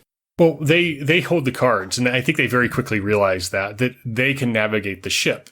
And it's between Blake's knowledge of navigation and Shaw's knowledge of the coast of that region. They know that they can kind of buy time and eventually, end this mutiny and ensure that these mutineers are caught and brought to justice. And so what they do is they essentially the geography of the sea in that region is kind of interesting. There's a current that runs all the way from West Africa across the Atlantic and up to the Lesser Antilles, really to Barbados and the Caribbean, called the South Equatorial Current. And it runs up the kind of northeastern coast of South America. So if they were serious about going to Orinoco, all they would have really had to do was turn the ship due north, catch the current, and they'd be there in a couple of days. It would drop them near the mouth of the Orinoco. They could sail out of the current and go down into the river.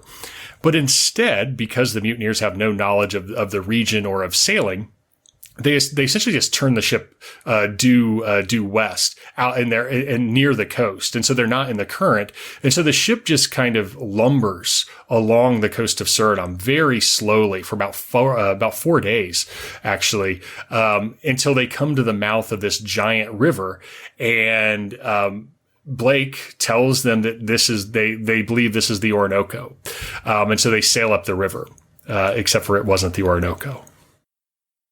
So eventually the mutineers and their newly acquired ship arrive at a colonial outpost. Yes. But it wasn't this friendly Spanish backwater they were hoping for. Where were they? No. And so the river they entered was the Corentyne River, which to this day makes up Suriname's western border. It's an undeveloped place in the 18th century. There's next to no habitation. And so the ship enters. So these rivers, they're tidal rivers. So they have a really strong current out at low tide and a really strong current in at high tide. And so you time with the tides. And so when the morning high tide comes in, they catch the tide to go up the river. And they just go, and it's just jungle on both sides, just jungle. They come to bends in the river and it's just jungle. Islands in the river, there's just more jungle.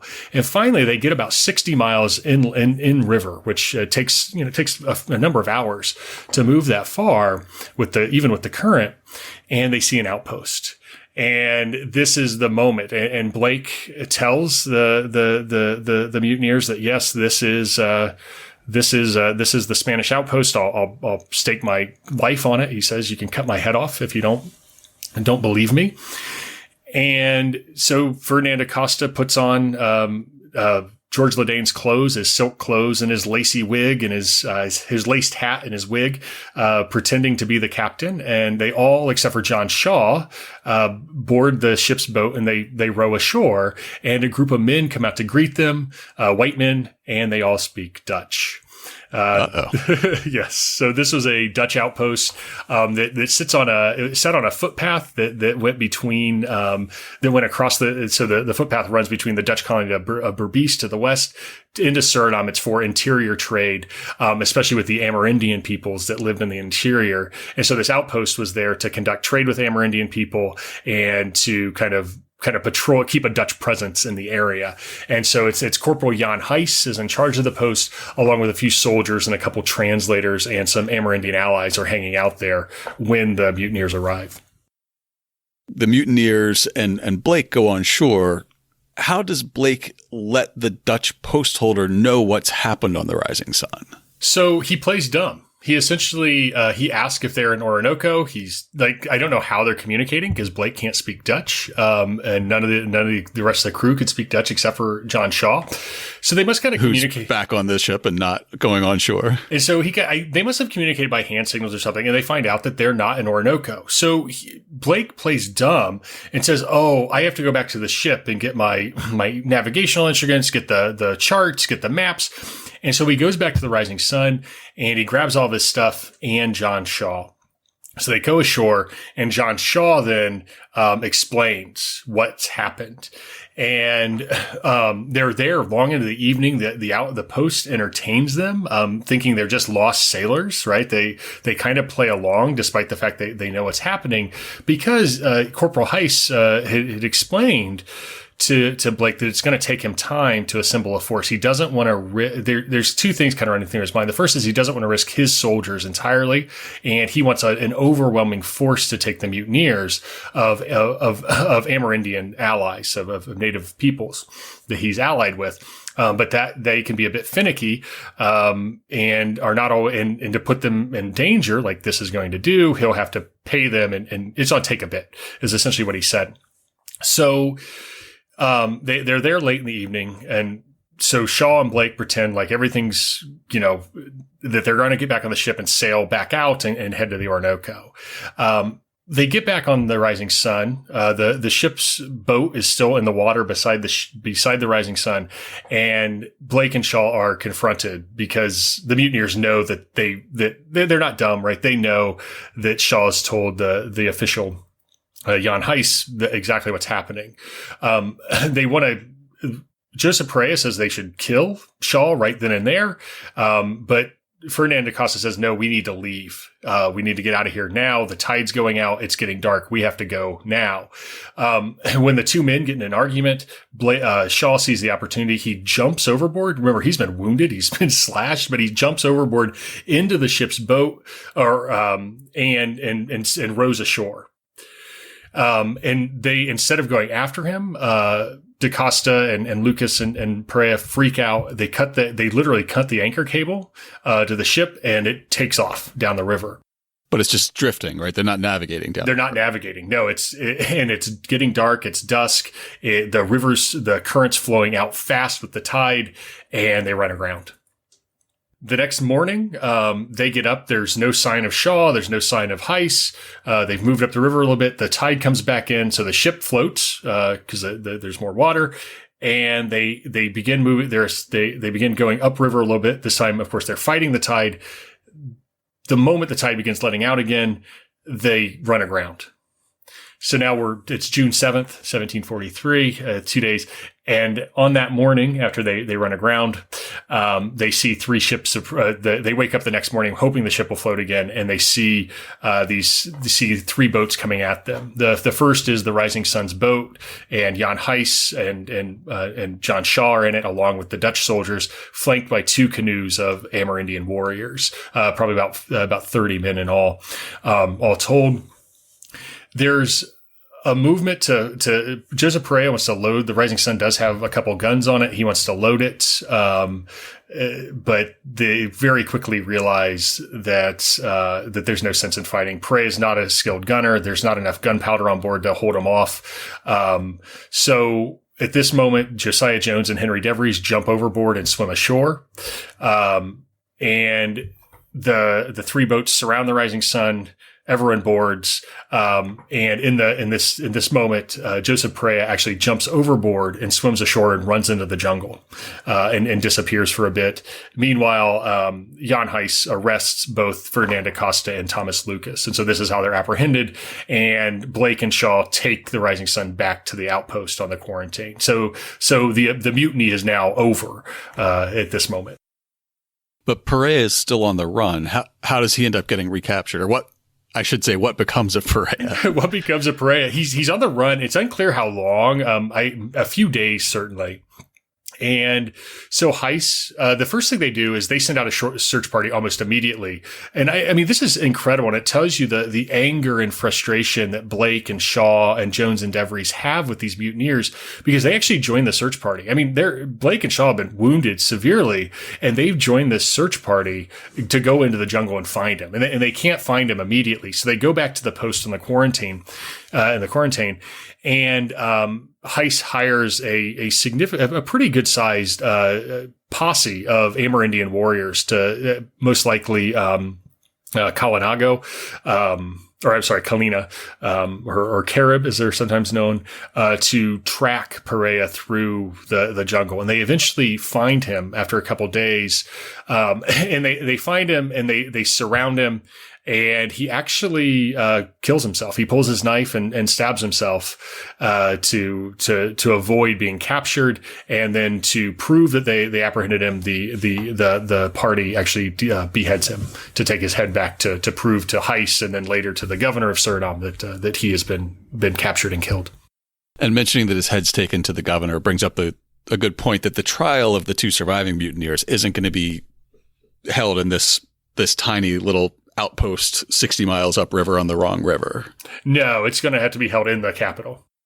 What was that process of investigation, interrogation, and trial like, both for the two defendants, the mutineers, and then the rest of the crew members who would have been participating in the trial as witnesses?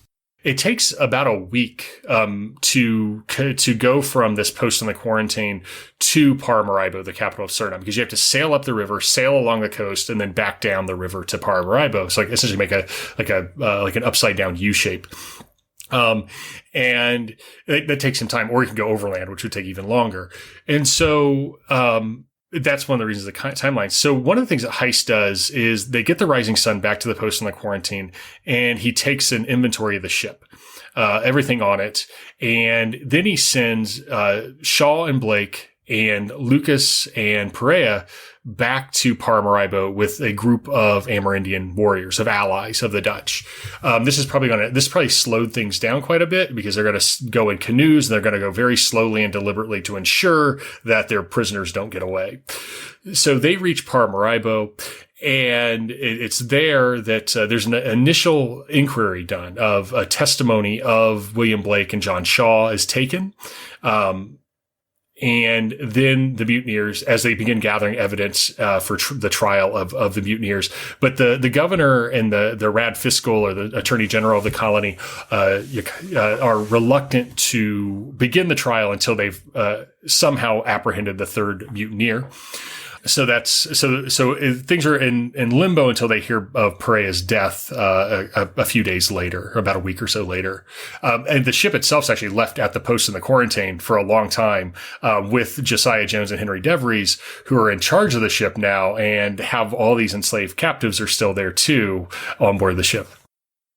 Those are the two, just the ordinary seamen, right? Who are the able seamen who are left now in charge of all the goods and the enslaved people. Yes.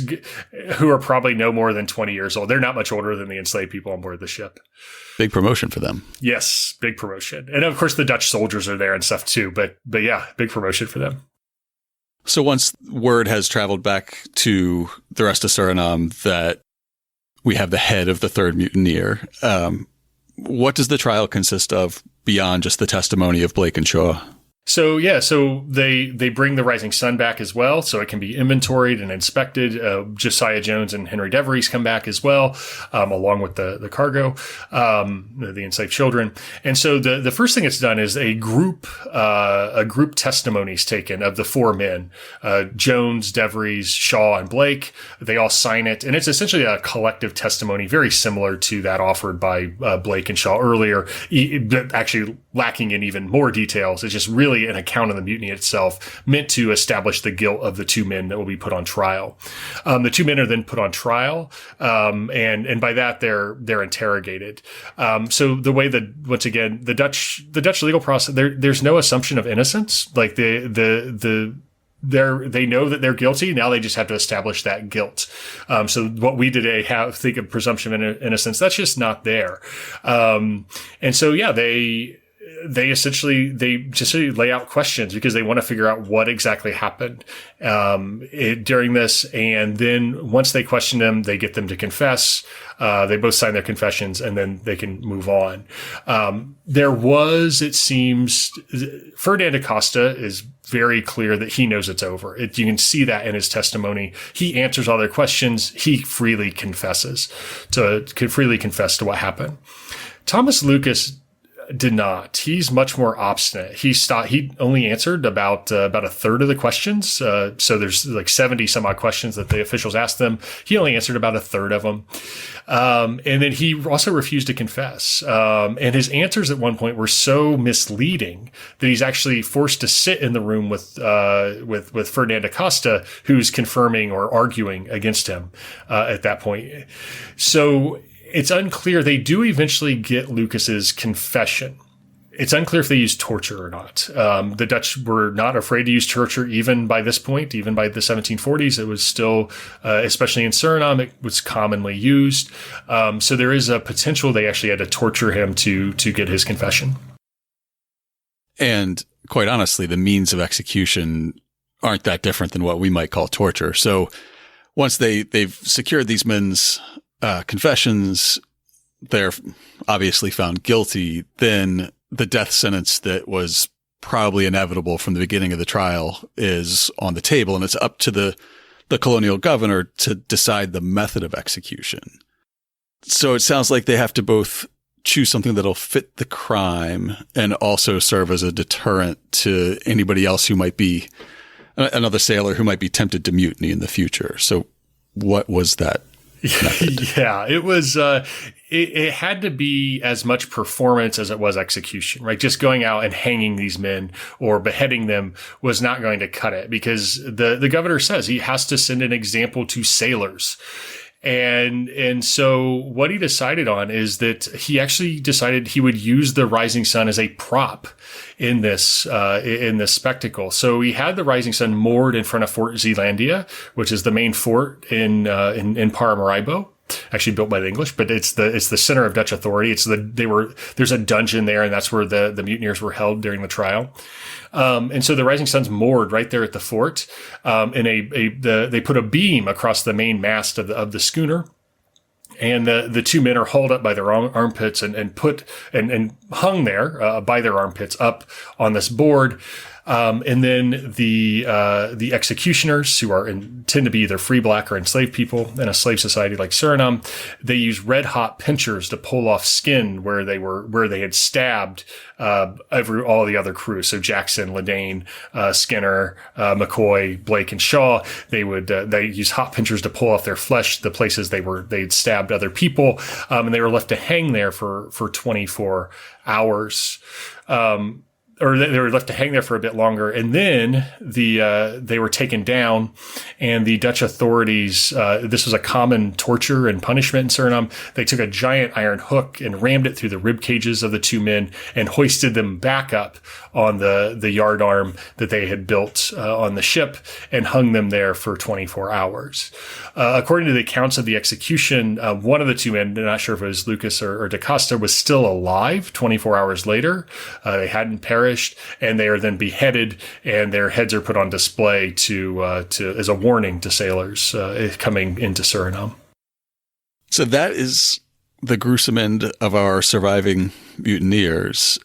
How does word get back to Boston? How do Jackson and Ledane's families and the Boston public eventually learn about the mutiny on the Rising Sun? It's an interesting question, because letters start drifting back very quickly after Blake and Shaw get to Paramaribo. And it's pretty clear. I mean, if you read, and those letters are sent to Boston, and they're pretty much published, some of them verbatim, some of them summarized, depending on the newspaper, in late July 1743. And so it's most likely, it's certainly the ones in Boston that are published are from Edward Tottle. It's clear. There's also the stories picked up in the New York press as well. There's on August 15th, 1743, there's a very long story in the New York Weekly Journal about the mutiny. And it's Blake and Shaw's testimony, their initial testimony they offered when they first got to Paramaribo. And it's unclear if Edward Tottle sent that or not. But there is a sizable community of English merchants and British American merchants in Suriname, and they're probably sending letters to Boston and to New York. And then eventually the stories picked up. So mainly the Boston stories are reprinted in Philadelphia, but also in Great Britain itself, in London and Ipswich and Dublin. It's even picked up, in some other Newcastle upon Tyne. All those newspapers pick up these stories, both those printed in Boston and then also in New York. William Blake continued keeping his log, not the captain's log, stardate 2021, but his mate's log after the mutiny. Was that eventually copied and sent around as part of the record or the publicity around this trial?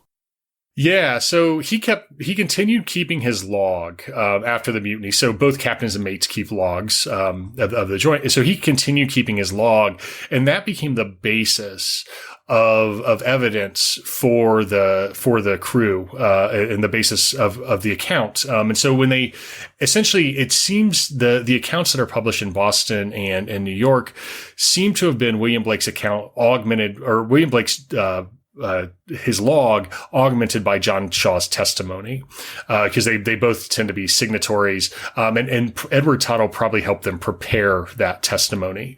So yeah, his log is one of the key pieces of evidence we have for understanding the mutiny, because he continued keeping it even after. And at some point, as the tale of this mutiny is spreading, you note that there's a shift in just describing the mutineers as 3 Portuguese fellows to describing them as Portuguese Negro sailors. Why do you think that linguistic shift was important or resonated with readers in the British Atlantic world, including here in Boston?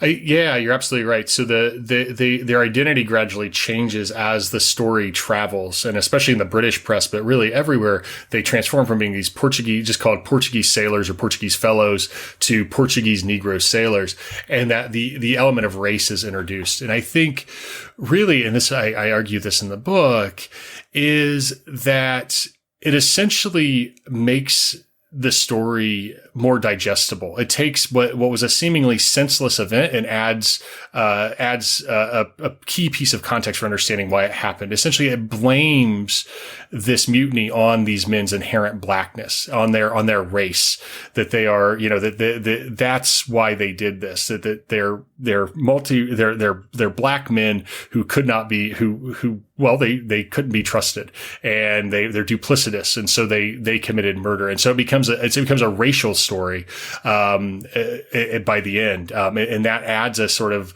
a piece of context that allows this story to be understood by the British Atlantic reading public, who would have indulged their own prejudices, right, their own racism, to make sense of this story.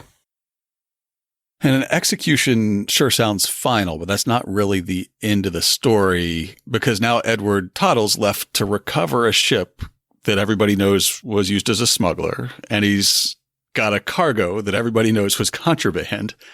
So there's going to be a sort of a push and pull between Tottle, the Dutch governor, the attorney general, over what should become of the Rising Sun. Can you describe what that argument was like? Yeah, so there seemed to be, of course, Edward Tottle just wanted everything handed over to him and he would take care of it. That wasn't going to happen. So you have two other figures coming to play here. The first, the governor, Johan Mauritius, as the governor, and the Rad Fiscal or Attorney General, Jacob de Helwijn. Helwijn thinks that the ship should be seized. His ship and its cargo should be seized. It's all contraband. He also argues that because the mutineers were not, they were not of an allied nation to the Netherlands, right? So they were Portuguese. They're not British, and Britain and the Netherlands were allied. Since they're not of an allied nation, the ship's actually liable for seizure as both contraband, but also as essentially they committed piracy. And so you could seize what he called piracy. So you could seize the vessel. Mauritius is much more hesitant on that. He thinks that the cargo, that Jackson, everyone knows that ship was British. And his reasoning behind this is kind of funny. He said, everyone knows it's British because everyone knows Newark Jackson and George Ladain, who were British subjects, because everyone's dealing with smugglers, right? So everyone knows them. So we should allow these goods to be sold to both British and Dutch subjects. And so they essentially tussle back and forth a bit, and eventually agree that yes, these can be, that the ship should not be seized, that it should be, eventually the ship should be released to its owner, in this case, Gedney Clark, and Mary Ladain, George Ladain's widow. And the cargo should be divvied up and sold to both Dutch and British merchants. But with the condition that Hal Wayne, the Rad Fiscal, he will, oversee all of this. He'll take an inventory of the ship and he'll impound the goods and make sure they're being sold properly. Now, what adds a twist to this is that helping Hal Wayne take that, the inventory is Edward Tottle. So, and it seems that over time, Howling really softened, and a lot of kind of nefarious underhanded activity happens around the cargo to sell it to the people who Edward Tottle wants to sell it to. And then just to point out that sort of the centerpiece of that remaining cargo, it's 15 children. And they've been on the ship now on the Rising Sun for weeks and weeks since the mutiny, and then months before that since they left Ghana. How much could you uncover about what eventually became of those kids? Not much at all. What I do know is that was where Hal Wayne drew the line. He would not allow them to be sold. So there were two inventories taken of the ship after the mutiny, the official inventories by Hal Wayne and Tottle. The one was of the cargo, the other is the ship. And the cargo one's missing, and we don't know why, but it's not there anymore. It's in an index for the book, but it's not in the book itself. And it's unclear why exactly that's the case. Why that's the case. But what we do know is that in the enslaved children are listed in the ship's inventory, i.e., that they are property of the ship and could not be alienated from the ship. And so that's pretty clear that was a legal maneuver by Hal Wayne to prevent the enslaved children from being sold in Suriname and forcing them to leave with the ship when it's sent back to Barbados to Gedney Clark. So they are on board. So they're, after the mutiny, their trial continues. They're now being shipped back to Barbados. And from there, they kind of disappear. I have circumstantial evidence for two of them, and they're both kind of tragic. So this is the story though. Is the first is one of the little girls of the 13 boys and girls. One of the little girls. If you follow the correspondence between Gedney Clark and the merchant firm of Sweat and Hooper in Salem, Massachusetts, beginning in March 1743, Robert Hooper, one of the members of this firm, begins asking Gedney Clark for an enslaved girl for his household, to work in his household. He keeps asking across all summer, through spring and summer of 1743, continues asking Gedney Clark for an enslaved girl.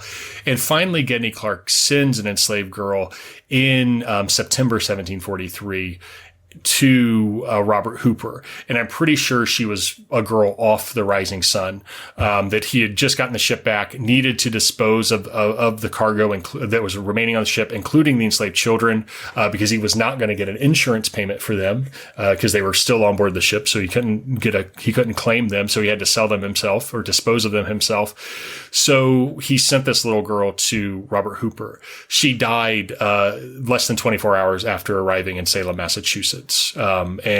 And if this little girl was, as I speculate in the book, this little girl was from the Rising Sun, and she had been through that, she was just probably so weakened from months on board a ship and held on the confines of this tiny ship, and she probably perished after this final voyage from Barbados to Massachusetts. The other enslaved person we know is there's an enslaved man named Frank, listed in Newark Jackson's inventory. And after, as they're accounting for his inventory, and he's called Frank from Barbados. And he's sold almost immediately after arriving in Boston. And so I speculate in the book that Frank was one of the two young men from the Rising Sun, and he's sent to Boston to pay Newark Jackson's widow, Amy Jackson, as part of what Gedney Clark owed him, Newark Jackson, from the voyage. And so when she receives Frank, she immediately sells him in Boston. And it doesn't say to who, and I'm unclear of Frank's fate from there. That leads us to these three newly widowed women back in Boston. We have Amy Jackson, Mary Ledane, and Jean McCoy. How did their lives and fortunes change in the years and the decades after the mutiny? Jean McCoy, we don't know much about. She was John McCoy's wife. They were young, probably mid-20s, and he didn't have many debts. His estate wasn't particularly valuable. So she disappears after dealing with the probating his inventory and his estate. My guess is she remarried. There's evidence that they were from the Merrimack River Valley in New Hampshire, so she may have returned there. Amy Jackson saw an incredible decline in her fortunes because all these debts of her husband surface. No longer able to service those debts because Newark Jackson's no longer in the picture or working. She has to pay them, and many of them are called due. So many debts are coming out of the woodwork that she has to take out an advertisement in the newspaper for people to come forward if Newark Jackson owed her money. It takes nearly 3 years to settle all the accounts, and requires selling an extensive amount of the family property, including all the enslaved people they owned. So they owned 3 enslaved people and Frank, the man I just mentioned, who arrived from Barbados. She received some of the gold and silver on board the Rising Sun as payment for her husband's final voyage. She spent all that covering debts. So a significant decline in fortune. She's able to hold on to the pew until, I believe, 1748 at Old North. But from there, she disappeared from the record. I think she may have remarried a merchant by the name of David Gardner. Her daughters, I think the son may have passed away. And the 2 daughters, they also marry. Elizabeth Jackson, Newark Jackson and Amy Jackson's oldest daughter, later married merchant in Newburyport, Massachusetts. Once again, the Essex County connection, named Isaac Walker, and they named their son Newark Jackson Walker. So there is some legacy. And the family did continue to own a little bit of property in the North End that's still referenced in deeds and stuff like that up through the 1770s. So there is, so they see a significant decline in fortune, but they are able to hang on a little bit, moving forward. Mary Ledane probably was the one who fared the best. George Ledane, they had prepared, she was financially well off. And most importantly, in this case, is that Mary Ledane had Edward Tottle in her corner, right? Her husband's good friend who was going to watch her back before he watched Gedney Clark's back.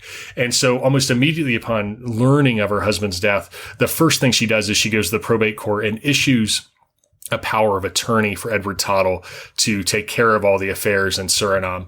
And he does. He serves her interest and recovers quite a bit of wealth for her, a lot of money. And so she fares, she lost her husband, but financially, she's probably the kind of fares the best.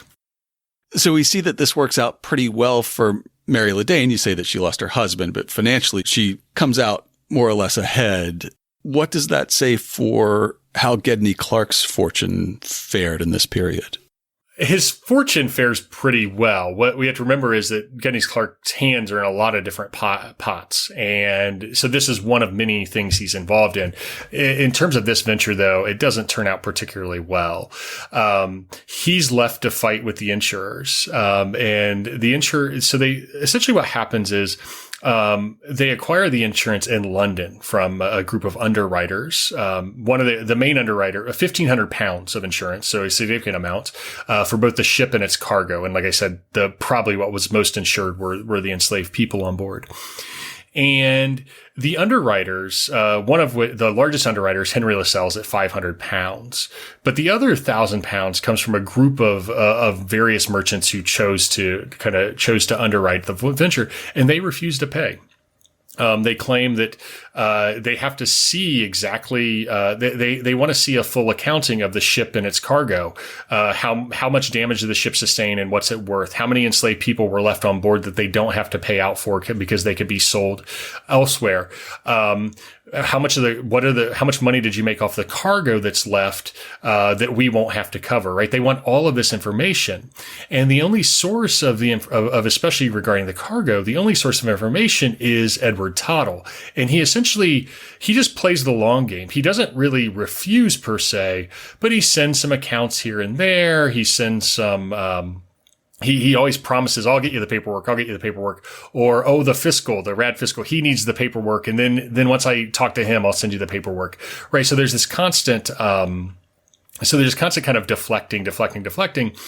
And he making it even worse. The Lascelles appointed an agent in Amsterdam to take care of this for them, to communicate directly with Tottle, thinking that the rad fiscal had kind of forced this, that he could only work through the Dutch, essentially, which of course was not the case.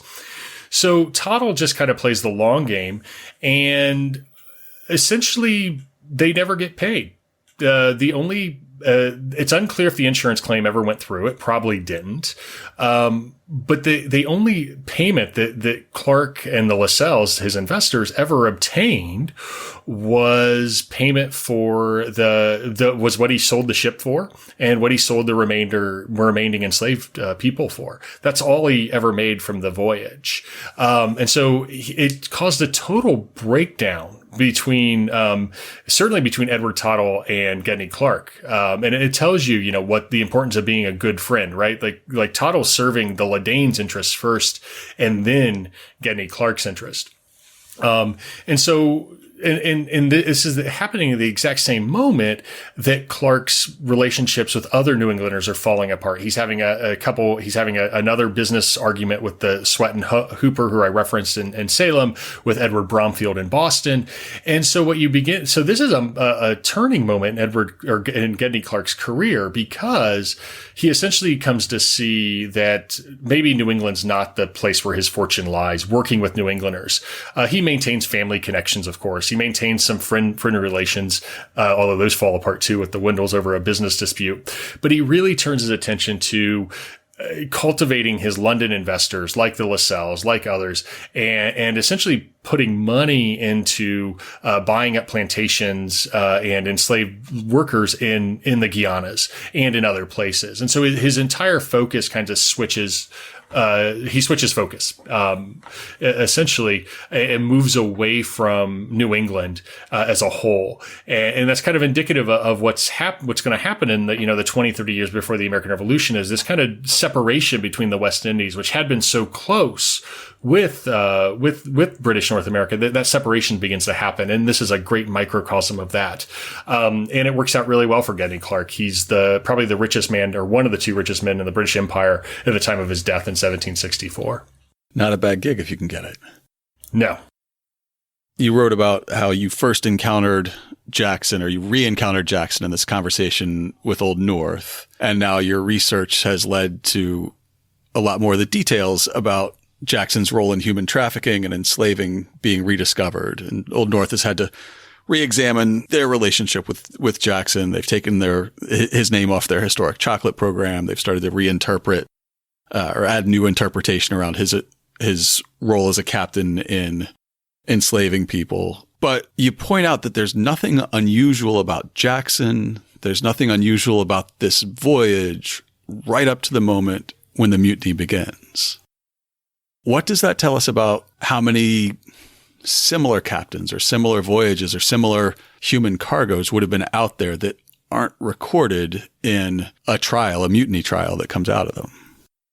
It tells us there's a lot. I mean, and that's the kind of short answer, right? Is that this is one of many types of these voyages that's happening, and not only that, but this was something that people did not want to be seen. Like, they don't want this to be seen. They don't want this to be on display, and so this opens a window on something that's very common, that's happening all the time in the 18th century, especially before the American Revolution. That this is fairly commonplace.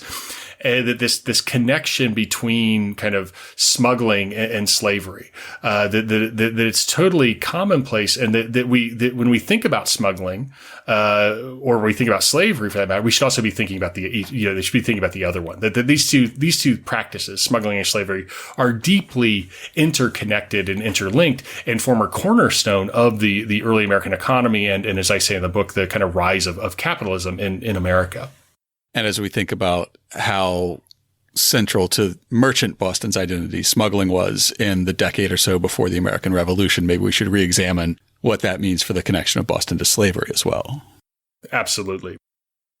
The book, again, is Mutiny on the Rising Sun by Jared Ross Hardesty. Jared, if people want to follow you or learn more about your work online, where should they look for that? So you can find me two places. One is my email, which you can find on my department. Just Google my name and it'll come up at Western Washington University. You can send me an email. Or I am on Twitter, and my Twitter handle is @DrHardesty. And do you have any book events coming up in the Boston area where people can come out, meet you, learn more about the book in the time around its release? Yeah, they're two virtual events, so I won't be in Boston itself, but you can hear me talk more about the book. I'm doing an event on November 3rd, the evening of November 3rd at the Old North Church, sponsored the research, talking about the book. And then on November 10th at the Boston Public Library, I'll be doing a Q&A about the book, a virtual Q&A for the book at 6 p.m. And we'll link to both those in the show notes this week, as well as a purchase link for the book and, of course, our painting of the sea captains carousing in Suriname. Dr. Jared Ross Hardesty, I just want to say thank you very much for joining us today. Thanks for having me, Jake. Great time. To learn more about Dr. Hardesty, Captain Jackson, or the connections between a secretive chocolate cartel, human trafficking, and Old North Church, check out this week's show notes at hubhistory.com/234. We'll have a link where you can support the show with a fraction of the purchase price when you buy the book. I'll also include information about Dr. Hardesty's earlier books, links to his author page and Twitter profile, and information about his two upcoming Boston area events. Plus, I'll include a copy of the painting Sea Captains Carousing in Suriname by John Greenwood, which reveals so much about how these men saw themselves and about the open secret of their smuggling concerns in Suriname. If you'd like to get in touch with us, you can email podcast@hubhistory.com. We're Hub History on Twitter, Facebook, and Instagram. Or you can go to hubhistory.com and click on the Contact Us link. While you're on the site, hit the subscribe link and be sure that you never miss an episode. If you subscribe on Apple Podcasts, please consider writing us a brief review. If you do, drop me a line. I'll send you a Hub History sticker as a token of appreciation. That's all for now. Stay safe out there, listeners.